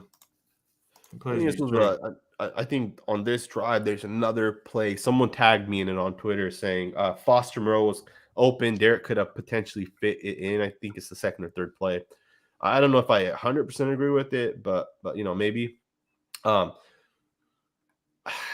don't know. If you go back on this play is similar to that Deshaun Jackson cross. One guy goes deep, but Renfrow stops instead. And I think Derek Carr could have thrown it to Renfrow. And I think it'll be a better throw. If you look at Renfrow, he's instead of crossing, he's going to stop. And that safety is thinking he's about to cross right now. That safety is starting to sprint to get the cross. Right? You get Deshaun Jackson deep. You get Hunter Renfrow on the cross. but instead of crossing, he's going to stop. And I don't know. I don't like the check down there. Yeah, he could have. If he stands up strong in the pocket, boom, sets up. I mean, yes, I guess. Damn, bro, how about Andre James? Yeah, that was one of the plays that Andre James lost on. He like slipped or he fell or something. I think he might have slipped. Look, if you look at it from the all-22, I think he hit someone's foot and then he falls, or maybe he just gets beat. Yeah, he had to trip. He probably tripped because. Yeah, I think 76 stepped on him and 76 fell as well. Someone came in and pushed him in the back. I think 76 stepped on him, but I mean, those kind of things need to get fixed, right? Like if it's not Andre James, if it's not John Simpson, it's Brandon Parker, right? This was a nice throw right here. This was a great play by Derek Carr. My thing is, why don't we get, like, you know how we're saying, oh, they're wide open, right? Yeah. On this play where it's kind of like there is no check down. No, and I 100% agree. And you know, I think there would have been potentially, and he kind of gets like held by a guy. But regardless, Derek Carr does a good job stepping up, right? Yeah. My biggest issue with Derek Carr is that he doesn't step up. He doesn't have good footwork in the pocket. Mm-hmm. That right there is what Tom Brady does 1,000% of the time, right? Tom Brady steps up into the pocket. He steps up, he resets, and he makes the throw downfield.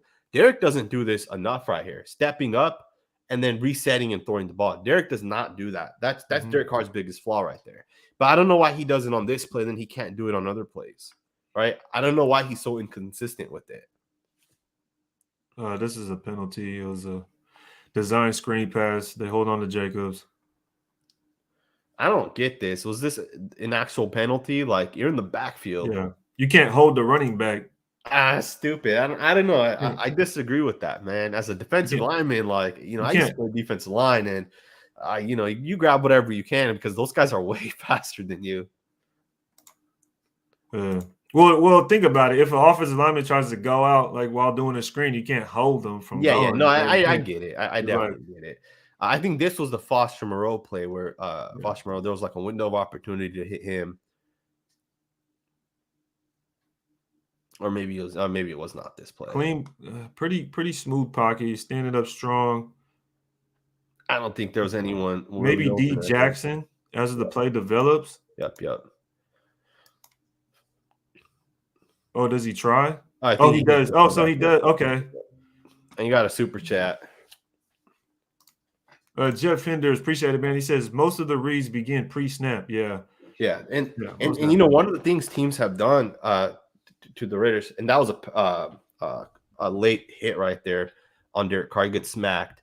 You get 15 yards. One of the things that teams do with Derek Carr and like the John Gruden system, the Chiefs did it, is they'll line up, and then once Derek makes his check, they'll switch their entire look. And teams kind of do that sometimes with the Raiders, right? Or they'll give them a look and they'll play a completely different they'll do a completely different play. Like they'll show a cover one and then they'll just run like a 2 deep safety, right? Like maybe it's like the corner that drops back into like that half of the field, you know. So yeah, I think this is the pass interference right here. This is a nice route right here by Renfro. Oh yeah. Renfro gets this if he doesn't get held or anything, I think. Yeah. And I think we run it in on the next play, and then it's a 2-point conversion, and we should talk about that play because I think Carr misses it. Not to Bryan Edwards, but to Zay Jones, who I think was wide open. Yeah, he runs it in.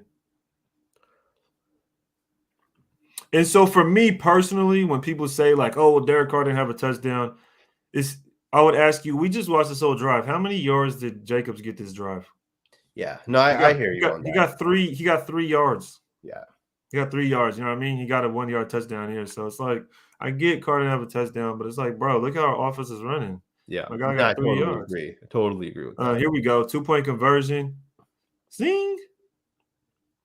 You know, some people are saying, "Oh, Derek Carr should have floated it up." You know, that's bullshit. That's not realistic, man. This is the NFL. No, what I'll say, bro, is first, nobody's seen anything. They only seen the live broadcast because they didn't replay it. And I remember you said it too. They didn't replay it. They didn't show a different angle. Yep. And I was like, bro, there was a guy underneath. Personally, I'm like, there's a guy underneath. But I just didn't say anything, right? Because, I'm a car guy. That would be an excuse. So I was just like, I'm going to just let it be. Yeah. I'm going to wait for the film to come out. There's no, like, bro, this dude's a playmaker, 2-0. Yeah. No, I agree. There's nowhere for him to go. Now, if you go back to the that's Waller, in my opinion, it's a catch. Go back to the all-22 and pause it and then look at Zay Jones, all right? Zay Jones at the top of your screen. Zay Jones is corner. open. He's open. Yeah, you got. He's already open. He has all this. Yeah. And this is some of the head scratchers, right? It almost seems like he locked into Bryan Edwards and he made his mind up that he's going to throw to Bryan Edwards because he had a clean-ass pocket. And Zay Jones has his hand up. And I think that's you convert that if you hit Bryan Edwards. Yeah. I'm sorry, if you hit Zay Jones. What coverage is this? It could just be some sort of go back to it. What's the initial? So it looks like they're playing man-to-man. Yeah. And it almost seems like maybe they're bracketing with the top. It's a linebacker. Bracketing maybe Renfro? Yeah, I don't know. It could be like a mixed coverage. To me, it looks like – so right now it looks like it's man coverage to me. You got the corner on the outside playing Zay. You get this guy right over the tight end, so it just shows you he's man here. You have man with these receivers, and then you have this guy bracketing the inside. I think they may be playing a type of zone where if one guy runs out, one guy picks that out route up, one guy goes to the middle, another guy, because what you're going to see is no one takes Bryan Edwards on this play. The safety is going to be on the inside. Even then, I think Josh runs to the outside, and I think that corner at the top above Zay Jones ends up taking Josh Jacobs to the outside. And then I believe that linebacker takes Zay Jones because that corner takes the other guy. Yeah. So what I'm just, I just want to say, like, what's this coverage? Because when you're looking at it as a quarterback, he's pointing some things out. I think he's just pointing out maybe this, I don't know what he's pointing out right now. Yeah. But I would think it's a cover. It's a cover one. Yeah. Just when you look at this, there's no way you look at this, there's potential you could say it's a cover two. Yeah. And they're just playing real tight. Yeah. And then when you let it go, when you actually watch the play develop, I think it was a broken play. I think it was a broken play, in my opinion. I don't know. I would have never guessed it. All I'm saying is I would have never, as a quarterback, never in my mind thought Zay Jones was going to be one-on-one with the linebacker coming out of this. And on such a timing route, you see Edwards, you have him in the backfield, you try to hit him, and you do miss him. But I'm just saying, you're right. He is open. But based on what we're looking at, I don't know if that's the right read pre-snap. I do think, come back to him, though. So I do think Derek Carr needs to be given the opportunity to go through his progressions. I think you're hindering him when you're telling him, hey, we're going to run that West Coast system where you're going to throw it to one of the guys for 2 yards. That you're hindering the guy. Let the guy make his reads. He's shown in the past that when you're allowing him to do what he does, he gets it done. All right. Why is he so successful in the 2-minute drill when he's making his reads? Well, for me, I think it's because, one, he's able to choose the plays, right? And he's able to tell people kind of what to do. Second, I think he's getting the, for that, he's getting the calls in. When we're not in the 2-minute drill. So someone's telling him, let's do this or this, right? Choose what you want. Let's do this or this. I think when it's 2 minutes, nobody's telling him in the helmet, like, oh, do this or this. I think he's just going up and it's almost like his game. That's kind of what I think, right? Yeah. For an example, is the Cowboys game. The game plan there, I feel like, was a little bit different. We didn't really do a lot of those outside swings to Jacobs and stuff. We really didn't do that. We weren't going horizontal that much. And we didn't have a lot of time to prepare. So I wonder where the difference is. We had a lot of time to prepare for this game. Yeah. And another thing, Stuart Swagger, I know you know Stuart Swagger. Yep. He has said, when you get new players and you have a lot of turnover in the middle of the season, it's hard to call audibles. And we haven't seen Carr doing a lot of audibles. Yeah. And I was like, man, that's an interesting take, man. I never thought about that. So how hard would it be to call audibles with new bodies? I guess, but I don't know. I mean, the thing though is how many audibles is like Tom Brady calling? Like, I know he has some checks that he'll do, but he's not like, the Raiders are audibly on every single play, at least before Deshaun Jackson or whatnot, right? Yeah. How important is that? Like, have the coach call the damn right play and let's just run it. Well, I think it's important because it's kind of what you said. A defense can call into a check, right?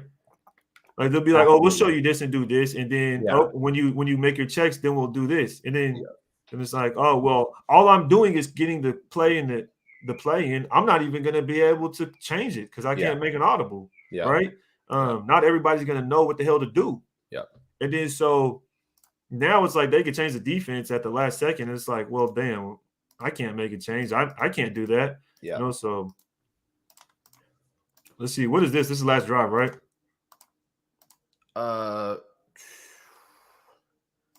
This may be the second to last. I think this is the drive we score on, the field goal. Okay. This is the interception, I believe. Yeah, so we got the interception. Okay, yeah, we got the interception, Nate Hobbs. And let's watch this, bro. This is what I'm talking about. How do you... Some good pressure right there by Max. Yeah, good pressure, but we still dropped it. Yeah. Casey Hayward dropped it. He's hurt, too. He knows. I'm like, bro, how many we're going to drop? Yeah. All right, we get the ball, though. Spread it out wide. Extra blockers. Hit Zay. Okay, yeah, there you go. And this was a nice drive, too, by Derek. He hit his guys. This wasn't really a 2-minute drill. This was, just kind of running their offense. Mm-hmm. That was a nice downfield, though. We're not. The last drive, did we do any of that West Coast shit to where you run 3 yards and turn around? I don't think so. Yeah, I don't think, man. Yeah. We didn't. Here it is. We do the fake. Boom. This is that game plan bullshit to where we're saving stuff. And I'm telling you, I seen this. I'm like, oh my gosh, bro. If I was a defender, I would have intercepted this shit. I knew this was coming. Yeah, and I totally agree. I knew this was coming. Oh, we're gonna fake it now. Yeah. No shit. Yeah. No, I hear you on that. Like, this is so it's coming. We do this every game, right? Every game. Yeah.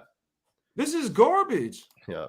Yeah, we gain on it. I get it, but at the same time, bro, this game plan, I don't like it. Yeah. But it's a nice play at the end of the day. You're already in field goal range, and we had 2 passes, and you're already in field goal range. I guess the defense got us the ball at the 50-yard. Yeah, for sure. They got us the ball, like the 50. And then we run the ball, and it's like, what the fuck was that about? Yeah.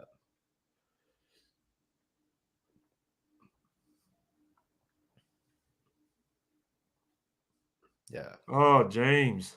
Yeah, number 94 is that Allen or is that Payne? That's Jonathan Allen. Or no, is that Deron Payne? It may be Payne. I don't know which one's which. But 94 stuck out to me, man, on tape. Bro, it's Deron Payne, bro. He's a dog. Yeah. Oh, yeah. And he's young, bro. He's still I think he's only 25, 26. Yeah. No, I mean, the Washington football team has. Oh. Yeah. The Washington football team has superstar defensive linemen. 4 really good players, man. Matthew Ioannidis, Deron Payne. They got Jonathan Allen. They got Sweat. So that's a good block right there by Leatherwood, but he also gets lucky because number 98 jumps to the inside. I think the center does a good job getting up to 55. I think that's the block, right? Number 98 comes to the inside. I don't know for what reason he jumps so far to the inside. I guess he puts a guy down too, so it's just pretty nice. Good blocking, nice run. Get some Eric Jacobs in there. Some Eric Jacobs. A nice little another little. Yeah, I think we run it twice here, and then we throw it on 3rd down.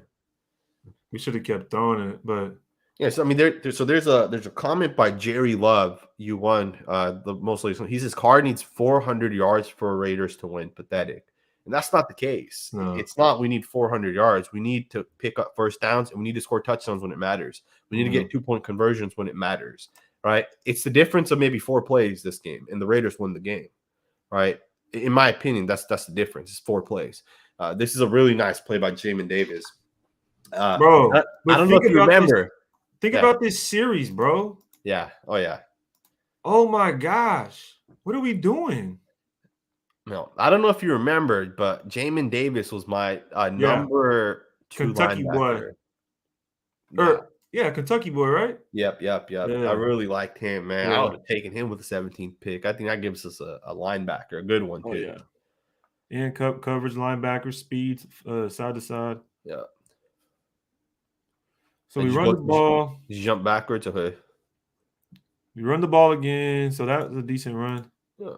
And we throw that screen pass. Yeah, we run the screen pass. Let me see. Where are we? Oh, that was a screen pass right there. Yep. Okay.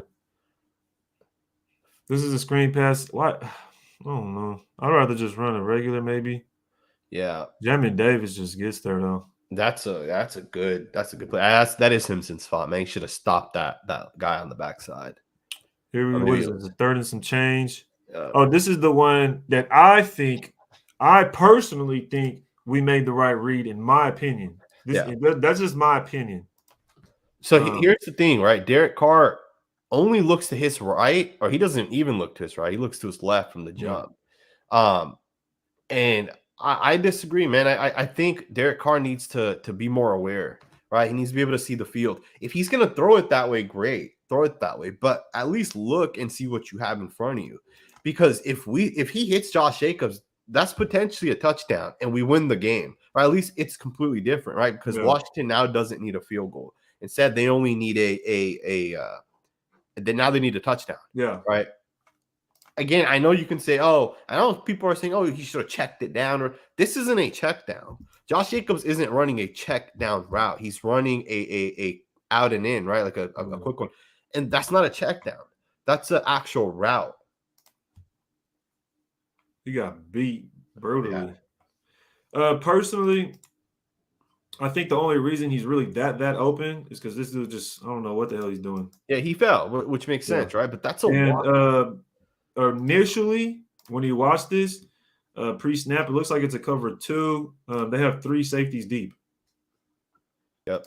Right? Yep. Now, when you keep watching it, boom. But so the thing is the corner blitzes, that's over Zay Jones. And Derek Carr read that before the play because they said hut and the corner jumped.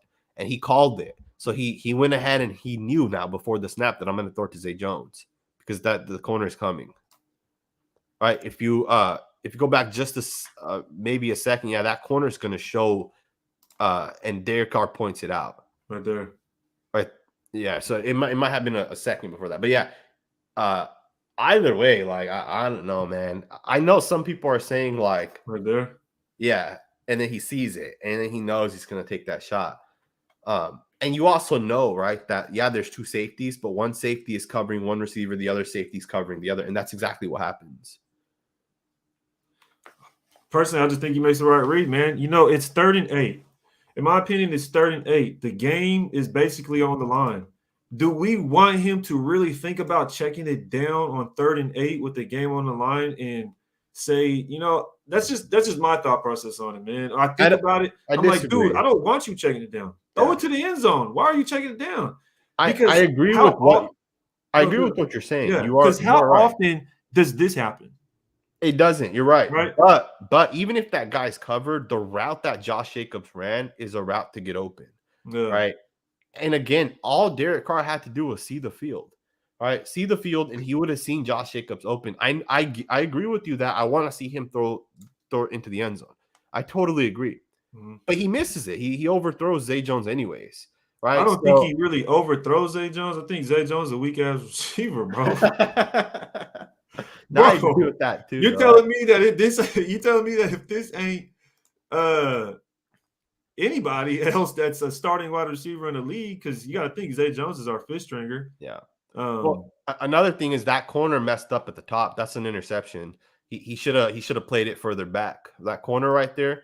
This one. Yep. Doesn't that just give more true to like, okay, Zay Jones? Because earlier we were saying, this guy's over here, so they're going to pay attention to him more. You got Hunter Renfrow here, so this corner is going to naturally pay attention to Hunter Renfrow. It's a bait. Try to hit the back corner. They're going to set it up that way, right? They're baiting Derek Carr. That's why that safety goes underneath, right? Because Otherwise, that safety would have played it over the top, but that safety comes underneath. I That think corner should have been able to pick it up. It's a similar play to that Darren Waller interception, right? They baited Derek Carr into that interception against the Bengals, right? Darren Waller ran that post, and that corner baited him into it. They tried doing the same thing here. Obviously, Derek Carr knows it, right? That they may attempt that type of play. Either way, I think this is out of the reach of Zay Jones's hands. I think Zay Jones like dives and barely gets one hand on it. I think if he throws it any shorter, it's a potentially, and I agree, and that's why I also think that Derek should have seen the entire field. In my opinion, he locked into Zay Jones here. I don't think so, man. I think because he's not even looking. He's looking to his left, but he's not playing Zay. I feel like he saw it. He saw that the guy's going to blitz, and at this point, he knew he's going to throw it to Zay. So and he does that little punch it like he's going here, and then comes back to Zay. But I think that's he had his mind made up. That's a good receiver. It's a catch. I think if it's a good receiver, it's a catch, man. Either way, man, we lost this game. That's all that matters. Even the last drive, though, I think throwing Zay Jones the ball deep on that first play was the wrong decision. I think the Raiders should have went slowly downfield. They had, I believe, 31 or 32 seconds left when we get the ball back, and we throw it deep to Zay. And I know some people are saying, oh, let's take that shot and let's get that pass interference or whatever. I don't know. I think we should have driven downfield slowly. Not even slowly. Like Hunter Renfrow would have got us to the 50-yard line. And we're like 15 yards away from a field goal. I think at that point, it's almost like if you throw it to Jacobs, right? Yeah. Just the last note. You go through your progressions. At this point, you're trying to hit for the end zone. There's only one guy going to the end zone. Yeah. Say he's like, okay, he's going to the end zone. He's like, all right, he's not there, right? Yep. He's not open. At what point would you say I'm not taking a shot to Zay Jones? Well, I would have said that he shouldn't have looked at Zay right away. I think he should have first either looked to his right, and he would have seen Josh Jacobs wide open, right? Because he got the ball, he looked immediately to Zay Jones. He pump faked it, and then he decided to throw it that way. Josh Jacobs. Would you read the play? You would start with your running back and then move to your left to play that corner. So Josh Jacobs is not a check down in this play, right? So I'm seeing the comment. People say, oh, you want Derek Carr to check it down. That's not a check down. Josh Jacobs running an actual route. A check down is Josh Jacobs runs and stands 2 yards, and Derek Carr throws it to him because that's his last read. Josh Jacobs is running an actual route, right? How many times has Josh Jacobs ran this route this game? He ran this route no other times, right? He took 4 steps vertically, and then he came back. But at the end of the day, I'm saying, is that your first read? I don't know what Derek Carr's read is in this situation, but from what I see, from the second the ball is snapped, Derek Carr's locked into Zay Jones. Maybe he looks at Josh first and then comes back to his left. But from what I saw him do, he was looking at Zay Jones the entire time. And I don't like that, right? I don't like the fact that he's looking at Josh the entire time. I'm sorry, Zay the entire time. I don't think he's locked on Zay. I think he's looking to his left. There's 3 receivers there. It's hard to say. I mean, at this point, he is open. Watching the film, in hindsight, being able to Mo Dizzle says Zay ran that route too shallow after Carr released. I just think Zay's just not that good of a receiver. I think if that's somebody, that has polished route running skills, little speed, smoothness to him, it's just a good receiver. They out there making that catch, in my opinion. But I mean, Jacobs is open. You cannot deny Jacobs is open. I just don't know how. I feel like if you throw that route because you're before the snap, you want to throw that. Like you're not. That's just, I don't know, man. It's hard. You don't have you're not like back there like, all right, man, we're gonna sit back here for 3 minutes and or that's just kind of how I think of it. Clock management by Versace was horrible. Yeah, we don't have a head coach. Yeah. That's kind of how I think of the timeout thing going on. I was like, we don't have a head coach. This dude ain't even willing to call timeouts for us. Mo Dizzle with the super sticker. Appreciate the support, brother. This is the last offensive drive, right? There's one more, which is just like that final. And this right here, I mean, he missed Jacobs.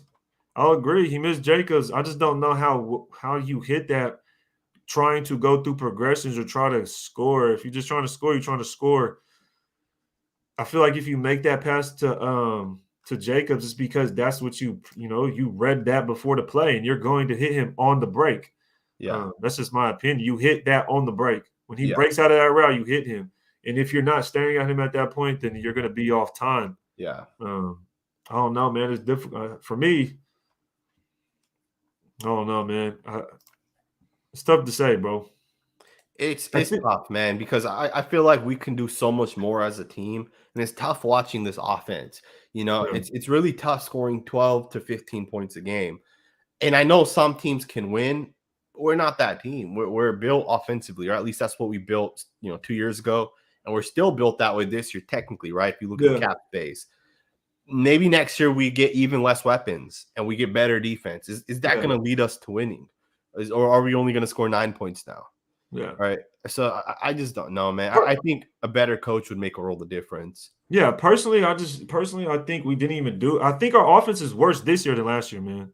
Oh yeah, absolutely. I think people will say, all we needed was a defense, and for me, I'm like, well, shit. I didn't say strip the whole fucking offense apart, right? Yeah. And it's not like we were spending boatloads of money on the offense. What Yeah. were we spending money on? It was the offensive line. Exactly. But we still got rid of we still don't have the same wide receivers. So Yeah. for me, it's like, so you took away the offensive line and Jacobs is underperforming. Yeah. Right. You take away Aguilar, of course. Oh, yeah. Of course, sweet baby Jesus. Of course, Ruggs isn't here anymore. Yeah. Yeah, you gotta. Yeah. Absolutely. And this is what I mean. You're put in the right place. Someone tried to tell me, oh, that's a pick, bro.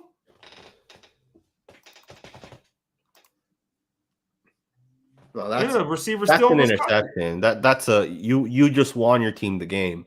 He drops it and you just lost your team the game, like flat out, right? Yeah. Obviously, the thing with the defense is it's visibly better than last year. So, we're kind of giving the defense a free pass a little bit because it is visibly better. But at the same time, with the defense being better, the offense is clearly worse, right? Yeah. So, last year the blame went to the defense, rightfully so. This year the blame goes to the offense, rightfully so, right?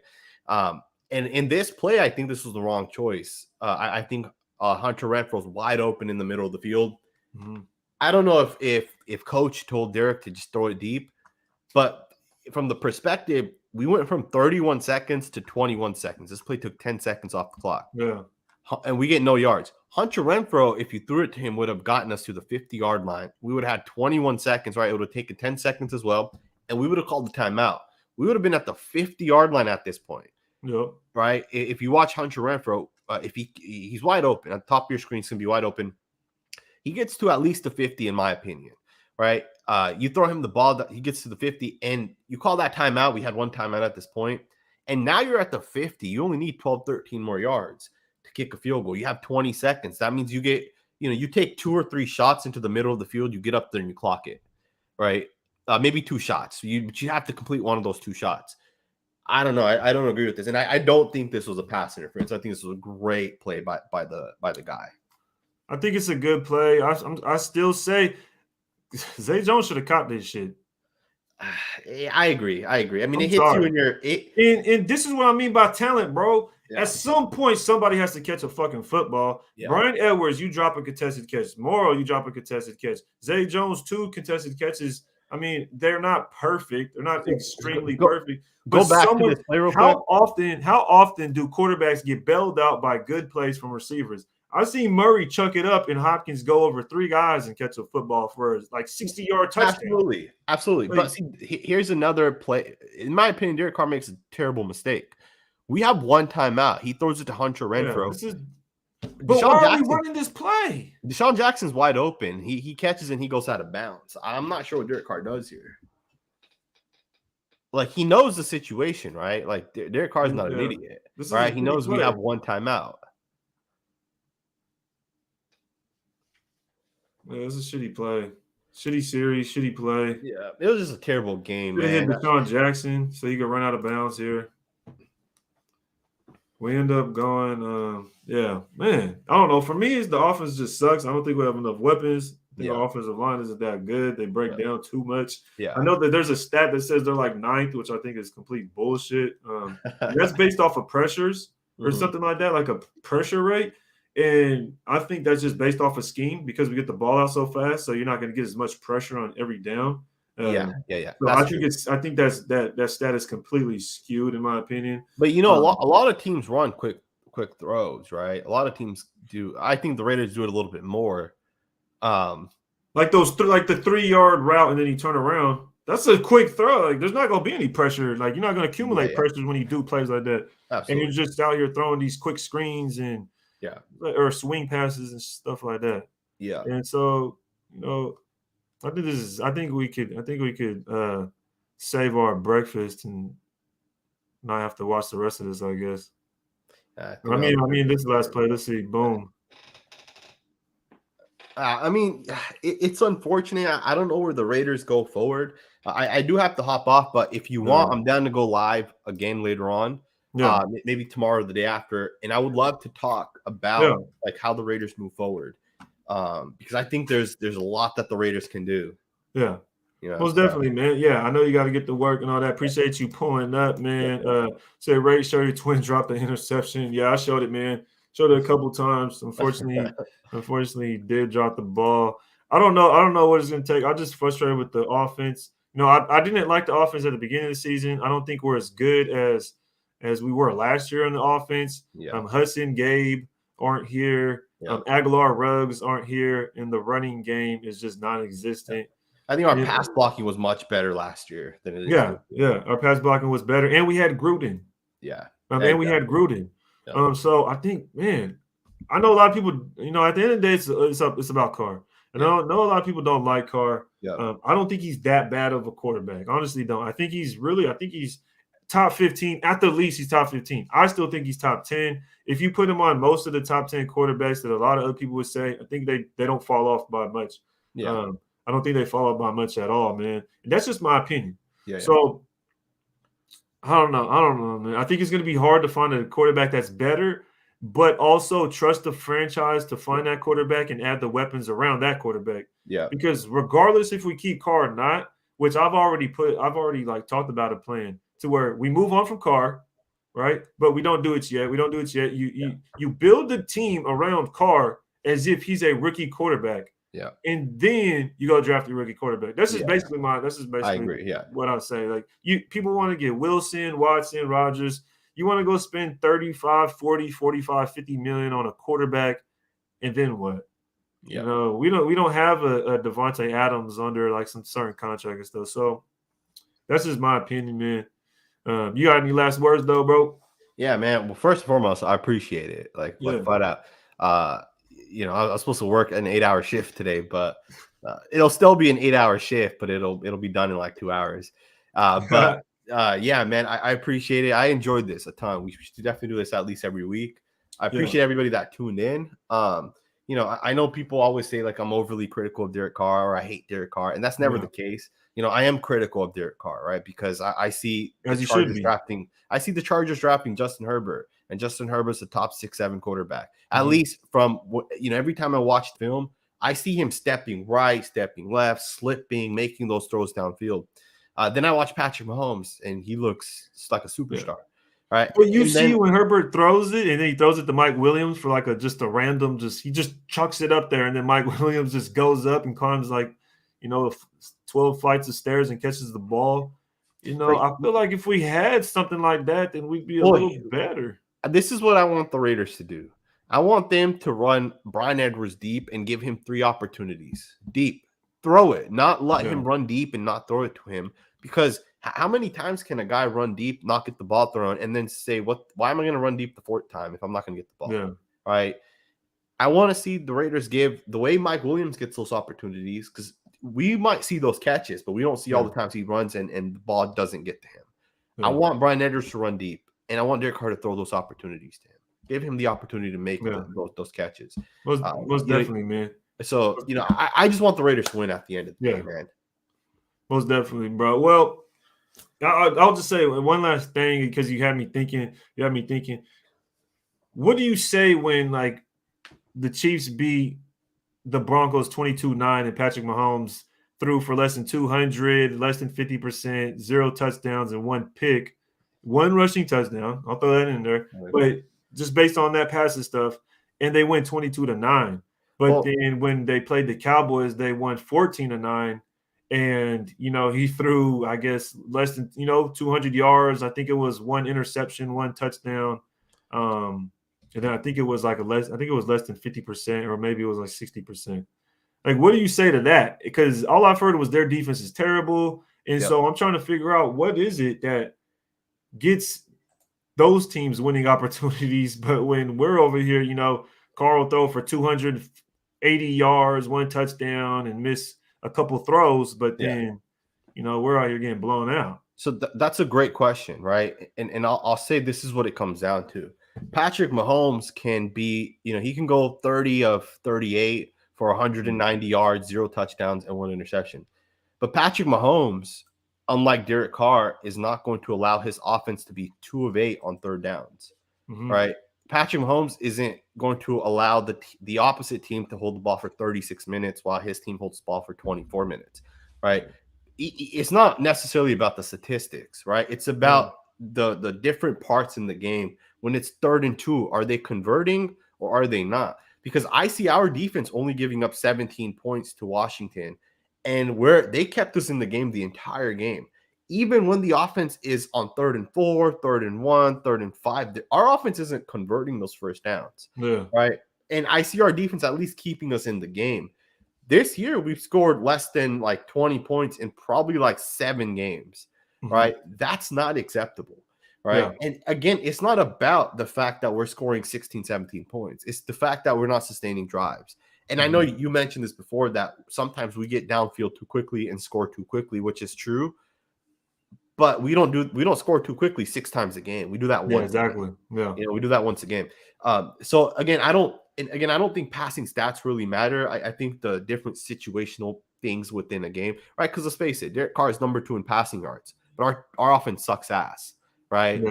Him being number 2 doesn't mean anything. We're not number 2 in scoring points. Yeah. We're not number 2 in winning. We're not number 2 in anything. He's not number 2 in passing touchdowns. Yeah, other than Derek Carr having yards.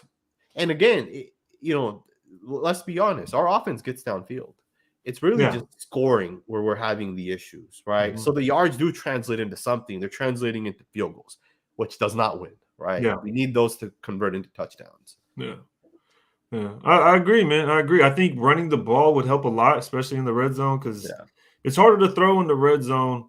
Once you get to around the 30 yards line, it's hard to throw in there.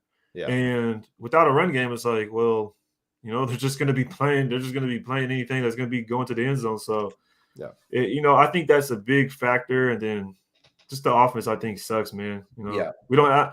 I know you say we have talent. I don't think we have talent. I don't think we have the talent to be a playoff contending team right now. I know you say the Ravens, but I could see why. I could see why. Yeah. But Lamar Jackson is just a different animal. Absolutely. And you don't have to build like that around him. But even if you have a Patrick Mahomes, they still have better weapons than us. At the end of the day, they do. So. The Chiefs definitely do. The Chiefs are our number 2 or 3 offense, right? Yeah. Because they But that's who we compare to. Like you brought up Mahomes, absolutely. And I say the Chargers. I know you don't say the Chargers, but I think Keenan Allen, Mike Williams, Jared Cook, and Eckler are better than Zay Jones. It depends who you want to use, because our starting receivers, if we just go starting receivers like the Chargers, Keenan Allen, Mike Williams, ours would be Edwards and Jones. You can't compare the two. Well, but the thing is you're saying Cook, but Cook is not a top 10 tight end. Waller's a top 3 tight end. He's not a top 10 tight end because he's over there. But then you can also say, yes, they have Eckler, but we have Jacobs and Drake. We don't have just one guy. We have 2 guys. So I think we have like 7, 8 guys, and they may not be as good as their top 2 guys. Yeah. They only have 4 guys, right? We have like 7 guys. But they're 2 guys, you're right, might be better than our. And then also, it's an interesting question I want to ask you. How many guys have the Chargers drafted that you would have rather got than the Raiders? What do you mean? What do you mean by that? How many guys? Well, I mean, like drafted. I would have loved to have Justin Herbert. That's What one. about the tackle over there? I would have loved to have that tackle, What about man. Derwin James? I would have loved to have Slater. I love Derwin What about James. Kenneth Murray Jr.? I hear you. I hear you on all You see that. what I'm saying, brother? Yeah. Keenan Allen. Yeah. I'm just Mike Williams. Yeah. I'm just saying, man, they've had these receivers before Justin Herbert's been here. And this is what you I can mean. also argue, right? Phillip Rivers' last 2 years, 3 years, as opposed to the year before or the couple games. I think Justin Herbert started, I think, week 3, maybe. Yeah. They weren't the same team. Like, they sucked in Phillip Rivers' final year. That's why they were able to draft Justin Herbert. So they had all these players still. It was once Justin Herbert got there, they became this top tier offense, right? It's hype, bro. For me, it was just hype. They got a new quarterback. He's a stud. I like Justin Herbert, as you know. I think it's a lot of it's hype. They made the playoffs, bro. They made the playoffs 2 years ago. Well, you don't think Justin Herbert's better than Derek Carr, though, right? You think Derek Carr is better? No, I don't think Justin Herbert right now. I don't think Justin Herbert's better. I don't think I've even seen enough from Justin Herbert to say he's better. I know he's 7-6, but he has a better team. He has a better coach. He has a better situation. He joined a team that made the playoffs just 2 years ago. Herbert did. Carr's been with a franchise that hasn't made the playoffs since 2002. If you take out his 1 year taking us there in 2016. Yeah. So it's hard for me. If Carr would have joined this team and we were winning before he got here, we went to the playoffs before he got here, and then he joined his team and we've been going, then okay. But we've been a shitty franchise for too long to blame. But OT6 is when are you going to break down the defense, Ray? I'll probably do that on the members only. I'll figure it out. Today's my wife's birthday, man. So happy birthday tonight. Appreciate it, man. Tonight I'm just gonna be doing, family stuff. So I usually do it Wednesdays. I'll let you know, OT6. I'm hella late, but how do you feel about Jim Harbaugh as head coach? He just needs some good coordinators. I'm gonna hop off. All right, I got a meeting. All right, man. Appreciate you coming on, brother. Yeah. Have a good day, bro, and we'll talk soon. Yes, sir. Farrell from the East says, I'm hella late, but how do you feel about Jim Harbaugh as head coach? He just needs some good coordinators that could work. I like his resume. I like Jim Harbaugh. I talked about it earlier in the show, man. And I don't think we're gonna get him though.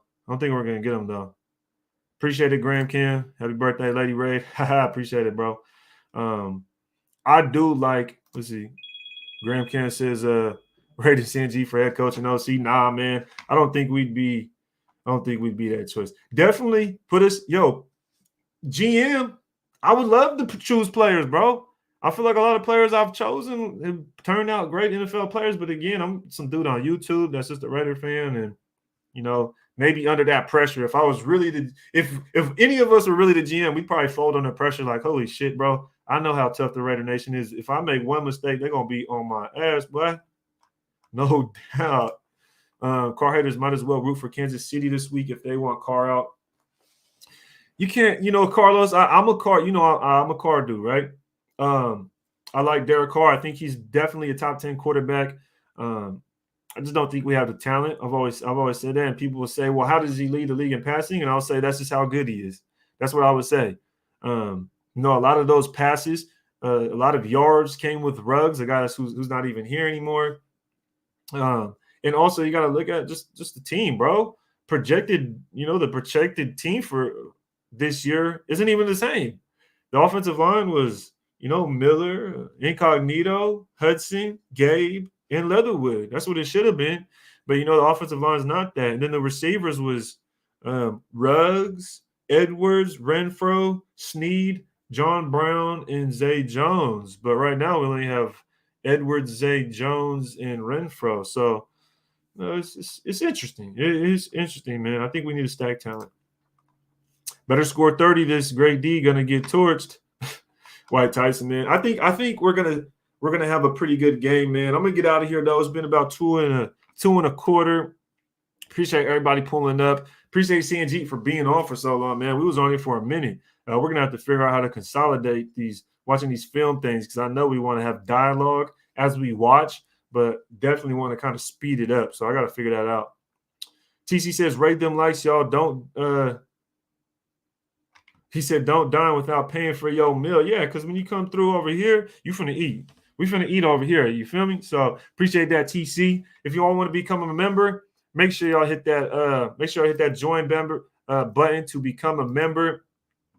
Membership only film breakdowns, which I will be doing the defense this week. That'll be I'll probably pull that for the membership only. I'll see if anybody wants to pull up for that, like Graph. See if Sanjit wants to come back. See if Honcho wants to pull up. Wi-Fi Willie. Maybe hit up Andy from Raiders Football Talk. Maybe just have the members pull up as well, which they're always welcome to pull up. They always pull up. So when you become a member, you could pull up on the live stream, and we could break down film together. If you want to become a member, make sure to hit that join button. I'm seeing if I could find. See if I could find something, but it is what it is, man. Appreciate everybody pulling up, though, man. Until next time, y'all ready to take.